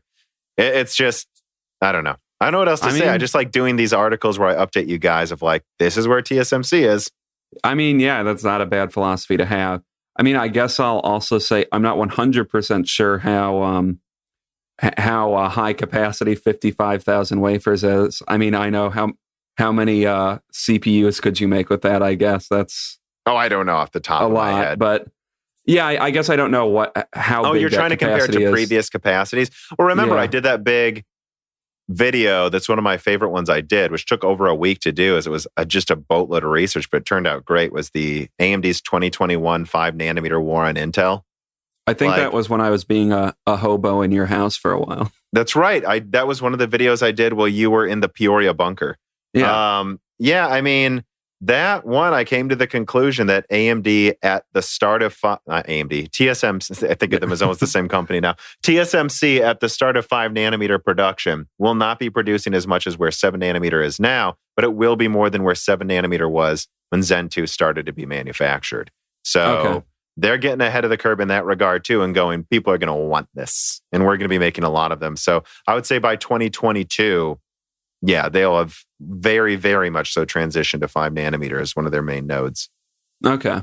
The last thing I'll say about it is I saw, and I don't have it at my fingertips, there was some article where it was like billions and billions, like the actual number of money that's going to be poured into Samsung over the next few years from Nvidia, frankly, propping them up. So at the very least, I think Samsung should be able to keep as far behind now as, hopefully, I guess, that's what it seems like though. At best, I think Samsung will keep pace with where they are behind now compared to TSMC. But honestly, that's pretty unlikely too. They're probably going to slightly start falling behind more. But hopefully, at least by 2025, they're at least closer. That's the only thing that's a bit worrying for the market as a whole is at a certain point, you begin to question if the other fabs can catch up. Yeah, I mean, and another thing I would say about that is, I mean, look at the 5 nanometer. They're charging 70% more for that. You know, what most people don't understand, and I've had to explain this to a lot of friends, is because it blows their minds when they hear this. When they switch to a new node for a card, it's cheaper. That's why they switched, you know, and you go, wait, but the wafers cost more. Yes, but they're like double the density usually or something. So, I see what you're saying. So like the 7970, right? I guess that was a bigger die problem. I think it was about the same size die. Actually, it's the 6970 if I'm not wrong, maybe a little bigger. You know, it actually cost, they put it on 28 nanometer because that was less expensive than trying to put that on 40. Now, this changed a bit for NVIDIA where they decided it would be cheaper to have a giant 12 nanometer die than early 7 nanometer. But remember, Turing came out before RDNA 1, so that was probably the right choice, right? You know, but 70% more, it's usually not, I don't think it's usually, I don't know. That's just a lot, you know. And I know 7 nanometer, they charge more than ever before too. So you're seeing where they're basically charging per density increase, $1 per density increase. It's not really any cheaper. They're just saying, hey, look, if you want to be more efficient, you're going to have to come here. Okay, I get the argument you're making. Yeah, yeah. I don't know. So where graphics card prices are at the end of this year, it's where they're staying, guys. Yeah. That's basically what I'm saying. And it is a little worrying how much more they might charge. Like, I mean, 25 grand for 3 nanometer at least. I mean, but they might go, well, you know, then don't put it on there. Yeah. Although I do know they're giving some somewhat sweetheart deals to AMD. Apple gets on first and Apple pays for the best. But when it comes to AMD, AMD has to pay for it. Don't get me wrong. But AMD is more willing to kind of get nudged onto an experimental node to help, you know, kind of stress test the new wafers for problems too. I mean, that's, you look at die shrinking Vega. That's kind of what was going on there, guys. It's a pipe cleaner, as Lisa Sue called it. I love that term. I forgot that she called that the pipe cleaner. Deco writes in and says, can you confirm Intel Alder Lake will be a little bigger than Rocket Lake? So you're asking, can I confirm the big little design? Absolutely.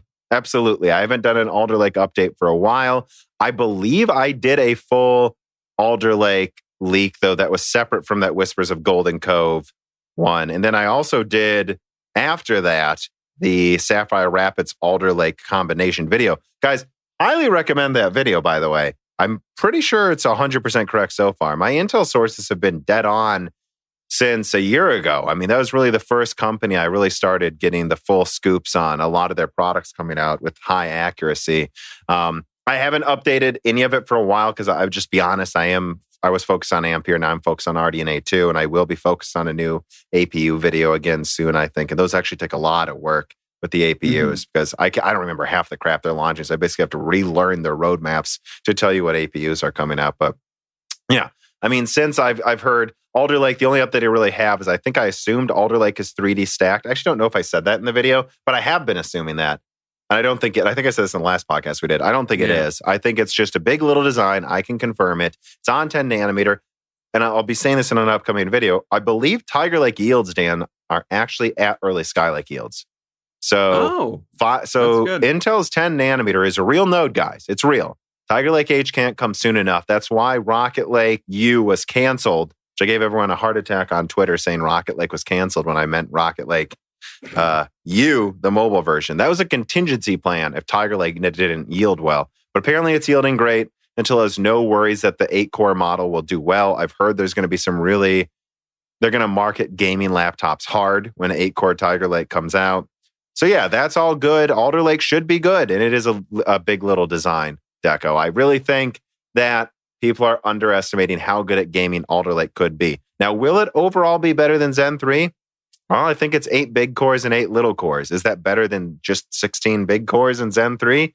I don't know. Maybe in gaming, but probably not in other tasks, even with this massive IPC increase. I think with Alder Lake's IPC increase of up to 20% or so, I think it could be. But yeah, so I think Alder Lake will have higher IPC than Zen 3. Should hit about the same clock speeds, I actually think. Maybe not 5 gigahertz. Pretty close. And I think it'll be really, really low latency for those big cores. So I think it's going to be great for gaming. The problem is it's going to be competing with Zen 4 effectively. Yeah, which was which will be on 5 nanometer, yeah. But I mean, yeah, that's all good. I mean, I'm excited for Alder Lake, although Alder Lake's at least is probably a year out. So it's probably about a year from now, yeah. But there is an Intel product that's coming out this year. And in fact, we almost forgot it came out because we're so focused on these GPU launches. Story number 7 from Anantech, Intel's Tiger Lake 11th Gen Core i7-1185G7 review and deep dive, basking for the exotic. I quote from Anantech here, whenever a new processor family is reviewed, it is easy to get caught up in the metrics. More performance, better power consumption, increased efficiency, better clock-for-clock gains, amazing price. Any review through a singular lens can fall into the trap of only focusing on one of those specific metrics, though. So which metrics matter more than others? That depends on who you are and what the product is for. Tiger Lake is a mobile processor, one that will be cast into the ultra-premium notebook market. This market usually desires performance that pushes as high as you can get before needing to add additional discrete components like a GPU. Tiger Lake mostly succeeds at being the top line model for this sort of market, certainly above Ice Lake. Again, against AMD's best 15-watt mobile processors and their integrated graphics, our results perhaps at the lower resolutions were skewed more towards AMD in all honesty, but the higher resolutions were mostly wins for Intel. It seems to vary a lot depending on the game engine. So in conclusion, it doesn't give the raw clock-for-clock performance gains that we'd like to have seen, mostly because it's almost the same design as Ice Lake for CPU cores, but the expansion of its range of performance coupled with the energy efficiency improvements make it a good product overall. I didn't believe the efficiency and numbers that Intel announced on this 10-nanometer product at first, but successive tests showed good gains from both the manufacturing side of Intel as well as the silicon design and the power flow management. Not only that, the new Z low-power graphics seem exciting and warrant a closer inspection in an additional article. Tiger Lake isn't sardine oil basting AMD just yet. So in other words, if you were to throw sardine oil on them, a tiger would kill them, damn. But it stands to compete well in a number of key markets. And I guess I'll just add my own notes here. 15-watt to 15-watt, Tiger Lake is about 15% better than Ice Lake. Higher power models are 50% better, as they said it would be, but not quite as efficient as Renoir. Renoir's 35 to 50-watt models are 50% better than Tiger Lake in CPU tasks. And even the 15-watt models tend to beat the 28-watt Tiger Lake in CPU tests by up to 15%, sometimes even 2. In graphics, Tiger Lake's only 10 to 15% better than AMD. And I, at least what I saw, it seems to lose when you do 15-watt Tiger Lake to 15-watt Renoir. So in graphics, it's kind of a wash, maybe a slight win for Tiger Lake. And then in CPU, it's a loss. My honest conclusion is Tiger Lake is way better than Ice Lake. But it should have been 6 cores as standard. It really should have been. And Tiger Lake H can't come out soon enough. I mean, yeah, these CPUs, they look good depending on what they get put in. I mean, they're 4-core 8 threads, so they're already a little bit behind the curve just by the fact that they have 4 cores. But I think what's really exciting is what Tiger Lake H will be, how that will compare to like the 4800U. That's what the interesting question will be, or the 4800H, I should say. It's really going to be competing with the 5800U, though. So that's the problem. That's true. Yeah. So what I would say about Tiger Lake is I think they should have had 8 cores out about now. It's good that its yields are going well, This is way better than Ice Lake. This is better than the Zen Plus APUs. This is better than some of the lower end Renoir AP. Like the top end Renoirs beats this, but at least now Intel. Like if you put a Tiger Lake quad core in a laptop and then give me a 1650 Ti, I'm not going to throw it against a wall because it doesn't have Renoir. This is pretty good, pretty good. But then when it comes to Tiger Lake H, I know it's going to have 32 execution units instead of 96 for the graphics portion, though. So I think the graphics of Tiger Lake H will actually only be, comparable to Ice Lake at best. So, but that'll be good in gaming laptops with discrete graphics cards. It just depends. If they can get Tiger Lake H out, paper launched in December, sweet. That'll be great. But by quarter one, we're going to have Cezanne, Lucian, and Van Gogh coming out. I am working on a video on all those, by the way. Van Gogh being the one at the bottom that's low power, that to me sounds like it can go toe-to-toe pretty much with quad-core Tiger Lake. And then Cezanne and Lucian replacing what they were using Renoir for. And I think that that's going to give 8-core Tiger Lake a run for its money, at least unless... I don't know. I could see Tiger Lake H honestly winning in gaming laptops with a discrete card. I really could. But it's, it still feels a little too late to me. Well, and it is interesting to finally see now, though, that we're having a discussion of this being competitive at all, because just forever Intel dominated laptops. And now it looks like AMD might be coming out with CPUs that are about as good at about the same time, and laptops at about the same power usage. So if that's not interesting. Lower. Yeah, like Van Gogh sounds like about 9 watts, almost equivalent to this. I think it might not be quite as good as quad-core Tiger like Van Gogh, but I think it's going to be like 90% as good. Will be in a smaller die and 9 watts. Yeah, so there's a compelling reason to purchase that over. And then you'll just get Lucian Tiger if you want something directly against it, or Cezanne if you want a gaming laptop. And I think Cezanne, it's hard to say. I do actually think there's a chance gaming 8-core Tiger Lake could narrowly beat Cezanne in gaming notebooks. I actually do. But it's going to be a narrow victory, and I know which one's cheaper to make. Yeah. Talking about gaming performance is just kind of interesting with all of these, because if you want to game, you can game with all of them, is the way I would put it. Yeah, and in a significantly better way than before. I remember when I went to my Whiskey Lake NV13 with an MX250, I found that the fact that the Whiskey Lake quad core boosted about 20% higher than my previous, I believe it was KB Lake R quad core, that got me higher frame rates in games. With just 4 cores, you need every little bit of clock speed you can get. And when I look at Renoir benchmarks that are trading blows with your 2700X, Dan, it's just, I'm jealous. But you have a Renoir laptop now, which is about equal to your desktop processor. Yeah, I mean, it's pretty damn similar to my desktop processor. It's ridiculous, where we're at now. And the fact that we're just going to get even better early next year, at the very least, is exciting. Yeah, I agree. I guess the final takeaways I would say from looking at Tiger Lake reviews is Intel successfully clawed back some of the performance dearth they had against AMD. But this is not like Ice Lake versus Zen Plus APUs. Ice Lake, at the very golden samples, was better than Zen Plus APUs in laptops. It was better. And they had stuff that basically matched AMD's 12 nanometer mobile APUs across the board. Now they haven't caught up. They've just kind of caught up to the mid-range Renoir. I mean, yeah. Well, having some unique features it has still. And it's not going to be until they get out an 8-core Tiger Lake that will still sacrifice some gaming performance for integrated graphics that they will be able to say they can match it. And by then, AMD will have other stuff out. I think the most important thing to know is that Intel isn't sitting still in laptops, at least.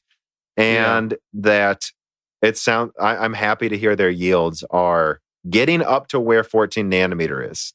It won't ever be like, I don't know what percentage yields they are now, probably 100. It's not going to get there. But I really do think that they're going to get to early 14 nanometer yields, if not eclipse that. And that because they're accelerating Alder Lake as much as possible. And I know Alder Lake will also be used. There will be versions of Alder Lake that replace what Lakefield does, by the way. that I think we could at least hopefully mid to late next year have Alder Lakes that can actually go against Rembrandt. I actually think we might get back to a tit for tat situation late next year in laptops, though probably not desktop. I mean, yeah, that's better for laptops. I mean, at least I'll have a more interesting market with laptops than, I don't know, what it's slowly turning out. I still think Intel is keeping it just barely enough where AMD can't completely go mad with power. But if Alder Lake fails, AMD I think can go mad with power. I mean, yeah, I agree. Like Tiger Lake, if Tiger Lake H would have came out at the same time as this came out, it would be a far more interesting discussion.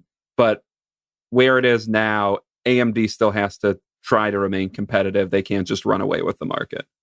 Yeah, which is, I mean, just very important. Moore's Law is Arrive writes in, I see what you're doing. I think he changed his name recently to that too, just to mess with us, Dan. He says, what are your thoughts on Intel's naming scheme, such as and he just puts a bunch of random letters and numbers. I believe that's the name of a real SKU, otherwise known as the 11th Gen Core i7. I mean, I don't know, right? When they announced, I watched their Tiger Lake unveiling thing, which I believe was a few weeks ago already. And I remember them like, we're continuing our existing brand with a new modern look or something. And all they really did is change their brand logo for i7s and they added Evo.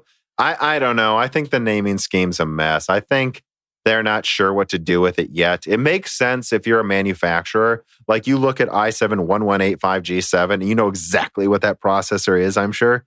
Yeah. Which is probably helpful for those people, but for consumers, it's a mess. Having said that, you go to Apple's website. For the past 10 years, all Apple's website has said is 4 gigahertz i7 anyway. So I don't think most consumers pay attention to the real name anyways. Yeah, I do wonder how much it matters a lot of the time because the tech tubers and the people that follow tech tubers like really, really pay attention to like the product names and code names and whatnot. When really a lot of that is just kind of, it's not meant to be completely internal, but it's just kind of a way to refer to a specific item number.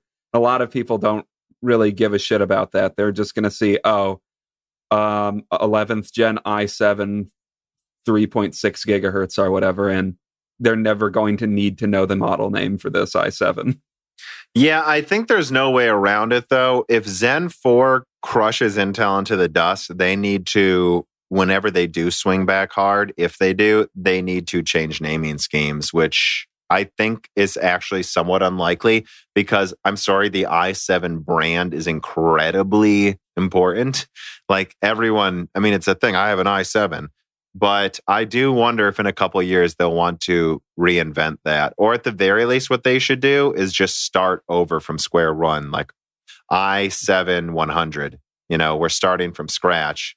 Because the naming scheme, I like it, but it's just getting so bloated and out of date that they either need an entirely new naming scheme or they need to start over and really rethink what they're doing with all these. As Moore's Law is Alive points out, random numbers and letters, it seems, at the end of the name. Well, yeah, I mean, the i7 branding, it's getting pretty old, and there is always going to come to a point where the branding gets a little bit confusing if you just keep the brand going for that long. It's been a valiant effort. We haven't seen them changing their names as often as Radeon does, where they seem to, as we keep making fun of, randomly change their graphics naming structure every couple of years. Well, yeah, and I mean, they do that to not confuse us. Yeah, so I guess that's a good point. There is another side to this coin, the complete opposite, which is what Radeon does. Yes. All right, moving a bit away from desktop here, we can move on to story number 8. PS5 I/O system to be supercharged, and that's what the word they use, by Oodle texture. Bandwidth goes up to 17.4 gigabytes per second.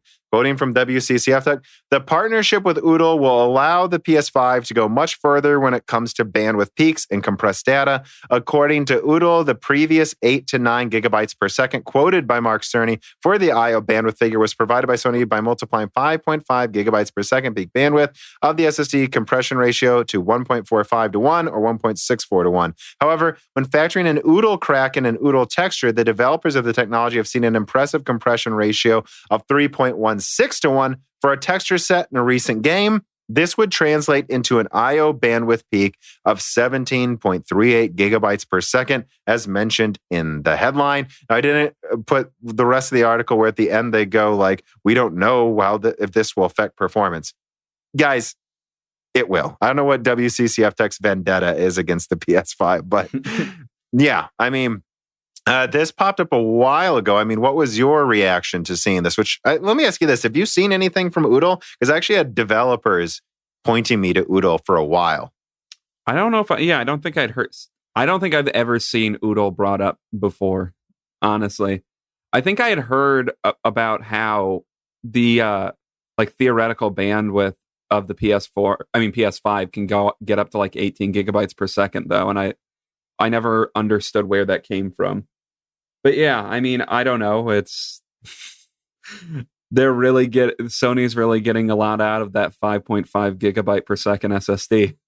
Yeah, I guess what I would say is a few things. For a while, there has been a certain group of fanboys that kept screaming BC Pack at me. Yes. And I kept saying, well, if everything was textures, basically BC Pack allows you to get up to 6 gigabytes per second, but that 4.8 gigabytes per second is on average what will be being moved by the Xbox Series X's I/O. Now we know that if you properly use this is Sony's version of BC Pack, and it allows up to 17.4 gigabytes per second. So guys, stop screaming BC Pack. The SSD in the PlayStation 5 is 3 times faster when you're streaming textures. This is a joke to compare them. It's as the guy that worked on the SSD told me, this is apples to oranges to compare the Xbox's SSD and I/O to the PS5's. It's entirely different leagues, guys. Entirely different leagues. And I know the Kraken can handle over 20 gigabytes per second. And now we can see why, because it has to be able to handle moving textures at this data rate in certain scenarios. Yeah, I don't know why the two keep getting compared. The PS5 and Xbox Series X is I/O. They are completely, as you said, completely different leagues. One is 3 times stronger. And once again, I keep going back to the point that we keep making. The only difference in performance between either console that is bigger than marginal differences is the PS5's with 3 times now faster I/O, as it turns out. Yeah, that's a point you keep making. You're saying we're fixating on like a 5% higher CPU clocks or 18% more teraflops, and then people just ignore the ability to stream in assets at triple the speed. Yeah, I know. And it's like, once again, oh, well, what does that mean? Oh, so it loads in a tenth of a second instead of half a second or something? Yeah, it loads in a tenth of a second or a quarter of a second. Think what that means. You can constantly be loading. I just don't know how many times we have to say, go back and watch the Road to PS5 video where Mark Cerny literally said, our design goal was to be able to load in assets faster than you can turn your character around, thus meaning we have to render less objects at once and save a ton on performance. That's true, people. That Horizon Forbidden West trailer is what the game's gonna look like on the PS5. We can't... I mean, I don't know how many times we gotta say this. I mean, the only other thing I would say is that I do know... I reached out to a developer about this, and he said, on top of the already compressing the size of games due to using an SSD, which is when you look at some of the Call of Duties are usually the worst offenders, but they're like freaking over 100 gigabytes in size. Or we just played Gears of War 4. It's like, 130 gigabytes? That's because they're duplicating assets for hard drives to be able to seek them next to each other. Literally like drawing a map of the game. That's why file sizes are so big. We could easily see next-gen games on SSDs, whether Xbox, PlayStation, or PC, have half the size if it's the same game because they don't need to duplicate textures. And in fact, to be inefficient you'd want it in one location to load from each time. But on top of that, this developer says, this Oodle texture is actually, the way it works is it doesn't just accelerate streaming in textures, but it does it from a compressed state, meaning games should be another 10% smaller, at least on top of already saving space on not duplicating assets. Meaning the PlayStation 5's game sizes should be smaller. Yeah. I mean, I'm really hoping I'm really hoping that's I'm true. sure there will still be some games that are 100 gigabytes. But I'm sure Call of Duty will figure out how to make their games 100 gigs still. Yeah, I'm sure.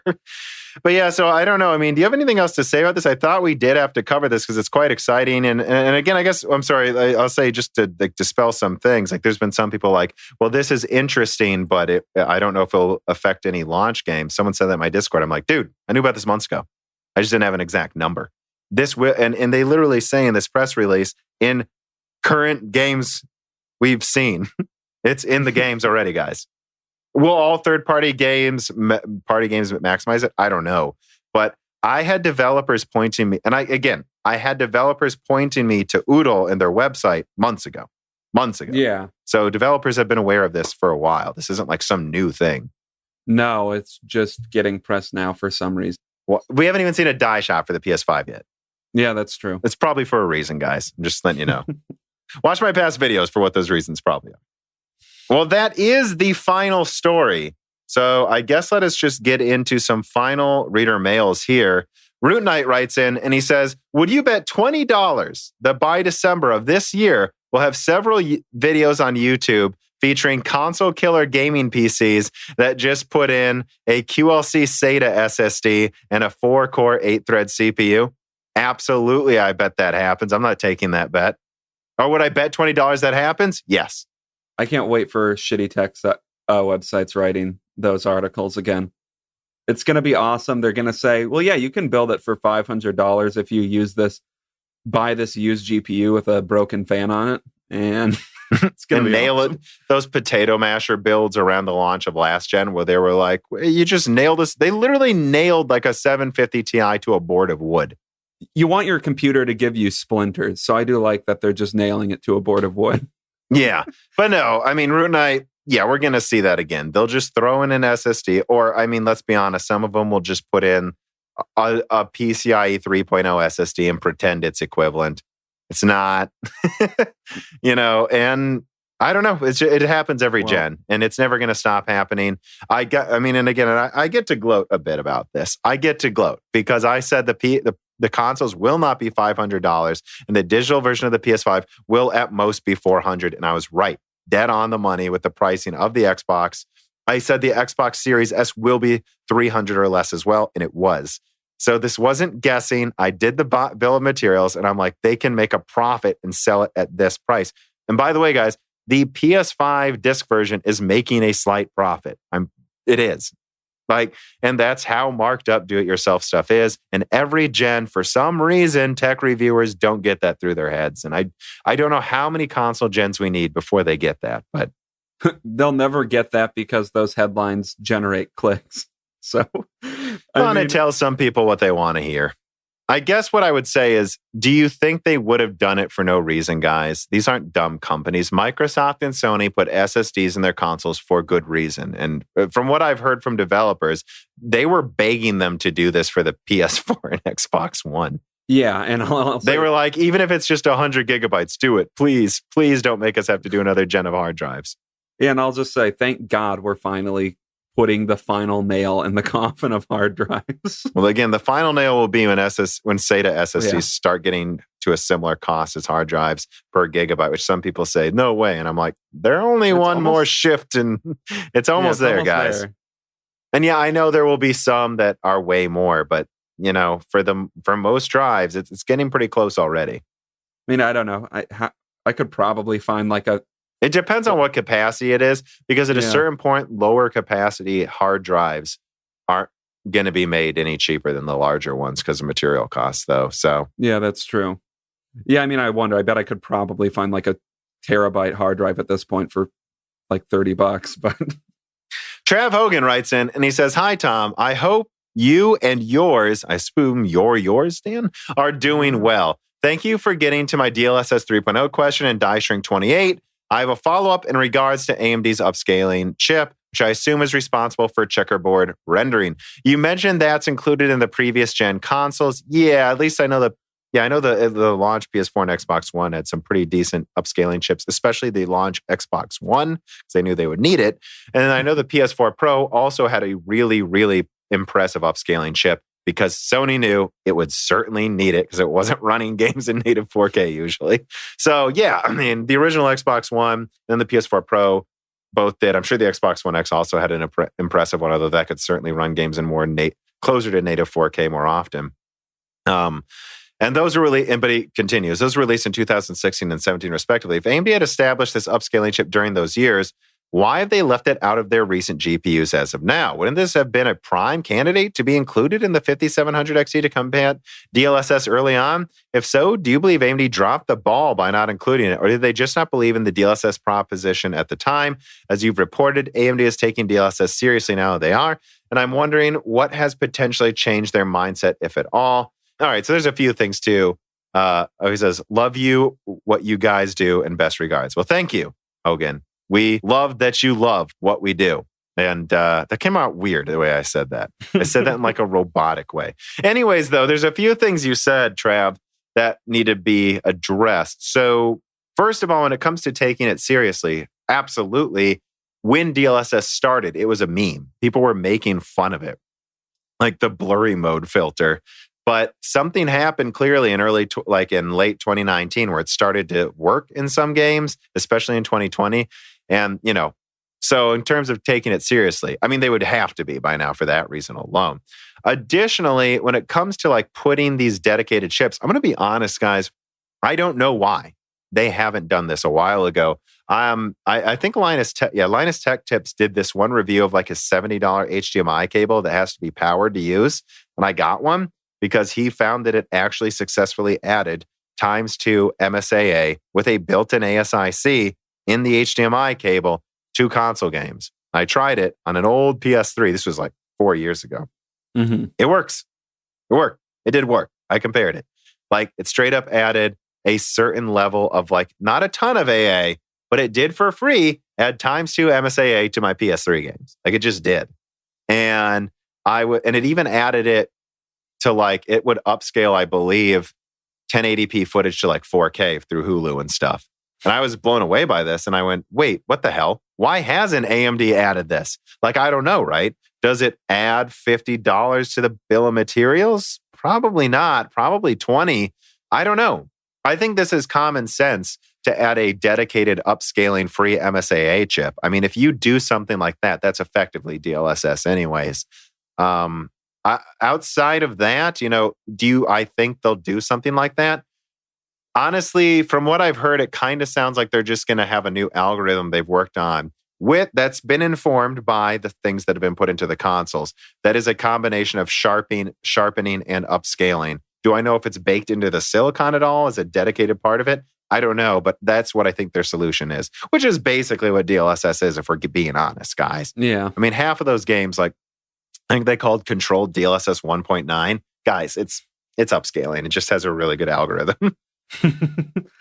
I mean, I guess the only other thing I could think of with having like a dedicated upscaling chip, I imagine that would increase latency to an extent, or maybe I'm wrong. But that's the right. See, I don't know, right? I don't know if it did with my ASIC HDMI cable, right? But I think Linus found that it was minimal. Okay. Like it adds some, but it's like, yeah, but that's also something kind of focused on console players. You can't tell me if AMD put in the effort, they couldn't come up with something that wasn't much more latency. That's true. I don't know. I don't know. I think that has to be that would be a good counter. And until we see what it is, Trav, we just have to keep going. I don't know why they're not doing it, guys. I think they should have done this a long time ago. Anyways, VI Pass writes in and he says, game consoles, digital editions. The digital edition consoles may seem cheaper, but there may be unforeseen costs from the consumers. Even if you have broadband internet connections, many internet providers may have data caps on your internet before incurring extra costs, or you may have to increase to the next tier package to get unlimited internet. Many providers, including cable and fiber providers, have 1 or 2 terabyte monthly limits before extra costs are incurred. And they do, guys. A lot of you don't know this. You have data limits. They just don't tell you even. But with streaming, high resolution video 4K, gaming, and downloads, it is really easy to burn through those caps. My household alone utilizes close to 5 to 7 terabytes in a month on average. With the smaller drive of the Series S being the worst offender, swapping games could definitely push those limits. So both the Xbox Series well, S and X, and the PlayStation 5, I believe, are going to let you download games to external drives. Now, you won't be able to play next-gen games off of them, but you will be able to then load the drive into your console. So I think both PlayStation and Xbox allow that. So that's worth pointing out. But otherwise, I mean, yeah, it's a giant problem for the Series S that has 500 gigabytes, installs a version of Windows. I think you're going to be installing, even with, we assume, right, compressed game sizes from it, you having an SSD. I think you're putting 2 games on that before you need to delete it or something or move it on to a USB. Now, the PlayStation 5 game sizes take up less space than the Xbox, and it has 825 gigabytes, not 500. So again, I think what I would say is I agree completely with the sentiment of people are disregarding this a little too much. I do think it's something to consider when you're buying these consoles. Having said that, I'm sorry, guys. I know the PlayStation has 800 gigabytes and the games take up less space. So it just depends. I think it's less of a problem for the 1 terabyte and 800 gigabyte versions. And I don't know really what to say, except that it is something people should take into account for sure. I mean, yeah, and with especially like the Series S, I feel like the 512 gigabyte, that's getting to the point where that's going to be an issue for a lot of people in like 6 months. I mean, if not immediately at the Series S. Let's move on to another reader mail. FEO2X writes in and says, hey, Tom and Dan, do you have any more information on the availability of RDNA 2 cards when they launch? Do you suspect that the AMD cards will be sold out as quickly as their NVIDIA counterparts, especially with AIBs releasing their cards in 2021? How do you know that they definitely are for RDNA 2, guys? I'm planning to upgrade to a new PC in November, December. Thanks for all your efforts. I discovered you in April, and so far your info and analysis has been spot on. Yeah, I think we've been pretty good since then. There were some mistakes last year for sure. Gave me a much better understanding both technically and in marketing terms. Have a great time. FEO2X out. Yeah, I mean, I would say that RDNA 2 cards will have decent availability at launch. Now, what does decent mean? Are they going to sell out? Yeah. They always do. They're going to. But it's not going to be some bullshit launch. In fact, Frank Azor on Twitter confirmed it wasn't going to be. So I'm not too worried about that. In terms of AIB cards, yeah, I'm not sure AIBs will be able to get their models out before the end of the year, but I have recently heard some indications that they might get them out sooner than you think. But I would just say, yeah, it might be AMD only at first and that their coolers will be fine. I wouldn't worry about them. So in a nutshell, better availability, and I wouldn't worry about the launch coolers with AMD. They should be good this time. Yeah. The Stickbug Syndicate writes in and says, hey, Tom, do you believe we'll see Navi, Chungus, and Storves before November 10th? Probably. That's my answer. It'll be out before Thanksgiving, guys.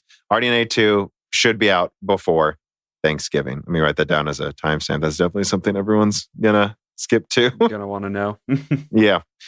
Mr. Sideburns writes in and says, do you think that the 80 CU die being cut down to 60, how do you know it's 80? It is. For lower SKUs is due to a large cache on the die. The jump from 80 to 60 seems quite big. I can't think of why they would cut it down so much unless there were a lot of dies that are defective. Well, you have to remember, why would you cut down a die? You know, maybe the top dies, I'll explain in my video, is for compute, and then they cut it down for higher clock speeds for gamers. Also, maybe they've decided to make it more than 60. Maybe you'll have to wait and find out, guys. Eric writes in, I would say, writes in and says, do you think RDNA 3 will have an I/O die? Yes, it will. It will, and then also have split chiplet GPU design. Not so sure about that. Or is it just an I/O? Yeah. So again, RDNA 3 should have an I/O die. All indications are that it will. And so should CDNA 2, if not CDNA 1. I don't think CDNA 1 will. And I have, again, the way I answer this, I have no evidence they have multiple GPU chiplets next to the I/O die. I do know they have an I/O die for RDNA 3. I just don't know if they've, there's reasons you would want an I/O die to split up the die anyways, even if you didn't use multiple chiplets. But I think I'd give it a decent chance. It's multiple GPU chiplets though. Why not? Right? You would think if they were going to go forward with this, they would have at least some model with multiple. I mean, I think that's in the future. That's definitely. I don't know. I wouldn't put money that it's RDNA 3, but that's the end goal. George Cosmo writes in and says, hello, y'all. This is Cheesecake16 from the Moore's Laws Talking Discord. And I guess I have 3 questions, really. Number 1, he likes the word y'all. Do y'all think that RDNA 3 and CDNA 2 are going to be chiplet-based using 3D stacking? Yes, I think so. I'm not 100% sure on everything you said, but I think probably, yeah. Number 2, what interconnect will NVIDIA use for the MCM GPU? I don't know, but I think they've already given Hot Chips presentations where they were showing off an early version of it. So look into that. And then number 3, do you think we are going to see server APUs where we have CPU and GPU chiplets on the same die using stacked HBM? Yes. Knocked it out of the park, Dan. Answered all those questions pretty confidently, actually. Yeah, that's coming. Yeah. I don't know when, but it's coming, guys. And I know that they've done some behind closed door presentations on what they're working on, which, you might go, why would you need, like an epic size chip that has the GPU, HBM, and CPU on there? But when it's mentioned to server people, they're like, oh, we could put that in a very thin server blade with one heat sink cooling the GPU and CPU together with low latency. Please give us this now. I mean, yeah, it immediately makes sense why people running servers would want that. Yeah. Well, Dan, that's all the reader mail. I think we got a little angry and ranty around certain portions, especially the Ampere one. But what can we say, guys? We're just being honest. When I was hyping up Ampere, a lot of the information I had was correct, but I didn't know it would be, again, a lot of these smaller details. I didn't know NVIDIA was going to do pricing manipulation. And I didn't know GDR6 was going to end up as kind of a bust. And with what we know now, I just can't recommend it that much, at least not until RDNA 2 is out, because as much as I think there's a pricing floor in Ampere, I think some of those cards will get price cuts. I mean, depending on what AMD responds with, price they might just have to. Option. Yeah. NVIDIA might just have to try to absorb that. Although I think NVIDIA is going to try to avoid doing that before the holiday season. They'll want to report good things on their earnings, which I believe is late October. Yeah, that makes sense. Why would they flood the channel in October, Dan, right before earnings? I don't know why they would do that. But I don't know, Dan. I think we hit everything. I think for as much as we tried to not talk about RDNA 2, we still ended up talking about it a bunch before my big video comes out. Is there anything else to talk about, Dan? Any other final words for our dear listeners? No, just that, yeah, you definitely dropped in some not too subtle RDNA 2 references into this podcast. Like my subtle PlayStation 5 exclusives hints in the last Die Shrink. Yeah, that was really subtle as well. I was like super subtle about how solid some of those exclusives could be. Yeah. Anyways, guys, if you want to listen to that Die Shrink, remember it is provided to our Patreon supporters. Our patron supporters make this possible, reduce the amount of ads, and frankly, you get ad-free and early access to all of our podcasts there, including Die Shrinks that are only for patrons every other week. And then you also get Hits and Gems and Flyover States early. Hits and Gems is also Patreon only. You also get to submit reader mails like you've been hearing this whole episode. And you also get all different types of things. We're so generous to all of you supporters. I don't know why I decided to turn into an asshole at the end there. But no, we do really appreciate all of you. And of course, if you can't support us, please share our content. All of you people in Trinidad and Tobago and Mozambique and Finland are certainly helping out a lot. And South Africa. Africa has just started pulling its weight as of this week. So I guess from Dan's perspective, it's about time, guys. I've been waiting. I've been saying every episode, where's South Africa? Every time before we start recording a Broken Silicon, Dan's like, if they haven't fucking jumped up a few spots, I'm going to go ballistic. Yeah. And you finally have, so thank you. Yeah. You finally pulled your weight, guys. Finally pulled your weight. But so thank you for listening, whether in the free feeds or not. We appreciate all of you. We will have more guests and episodes coming up soon. Stay safe out there, people. And thanks for listening. Bye. The following podcast was brought to you by the YouTube channel and website Moore's Law is Dead. Moore's Law is Dead and Broken Silicon are trademarks of their creator, Tom. That guy is me, and I am indeed the creator, editor, writer, and showrunner of Moore's Law is Dead podcast, videos, articles, and other media. However, Moore's Law is Dead is a team, with Broken Silicon co-hosted by my brother, Dan, audio editing by Gerard Cortez, and select technical editing by Carbon Cry. You can find all of our information, including how to get a hold of us, at www.mooreslawsdead.com. And if you are a fan and would like to send mail or other hardware, please mail parcels to Moore's Law's Dead, P.O. Box 10468, Peoria, Illinois 61612. And speaking of fans, without exaggeration, the patrons are solely responsible for the continued distribution of the content you just listened to. And so if you have some extra money, but only if you do, please consider supporting us. For just $2 a month, you get access to the exclusive podcast Die Shrink, voting on subjects of future podcast episodes, the ability to have your questions read aloud on Broken Silicon, Die Shrink, and Loose Ends, and of course, the Moore's Law is Dead Discord full of like-minded people who would love to meet you. I am one of them. The Discord is only at $1, and at higher tiers, you get access to ad-free episodes of Broken Silicon, the back catalog of Flyover States podcast, thanks in the credits of videos and podcasts, and other perks as well. And if you cannot afford to support us, please just share Moore's Law is Dead videos and podcasts with friends and family on social media and Reddit. And give Broken Silicon and Flyover States a 5-star review on Apple Podcasts. All of this really does help so much more than I think anyone realizes. If you'd like to advertise on the podcast or a person of interest who would like to be a guest, please reach out to the email address mlhbdead@gmail.com. But as I said, this podcast would not be possible without its fans supporting it. And so now it is time to give a personal thanks to the greatest of the fans. The following supporters are at the 10 gigahertz or higher producer levels: Matthew McMullen, Telos, Dean, Benny Berlin, Justin Yant, Thomas Rupp, I Love You, Lynn and Jim Bollocks, Joshua Albin, Mohammed Al-Kawari, Frederick Lau, James Crasta, Justin Parrish, Zachary Martin, Terrence Herod, Brad Medlin, Phil S., Courtney Elliott, The Ninth Dude, Greg Renegar, TSPCFS, Crizantine, Night Rogue 77, The Mechanical Philosopher, Lebo King Kilo, Fatboy Diesel, Daniel Hyde, D. Kunke, Christoph Novak, Jack O'Neill, Matt Salem, Aaron Close, Sexy, VI Pass, Sadler, Isaiah Gosner, Alethros, Telos, Hey There's a Kitty, Greg T. Wanchik, Jacob Barber, Exotia, Hector Santana, Matthew Lane, Joe McMorrow, Jan Rauner, Rubber Ducks, Drita Full, Ali Robertson, Eric Jackson, Jonathan, Job, Evan Dingle, Dominique Cox, Stefan, Original Ross, George Danforth, Sam MacArthur, Total Silo, Sol Connor, Michael Costa, Andrew S., Blake, Aaron Keith, Kerry Baldino, Endless Logins, Tom Sanfilippo,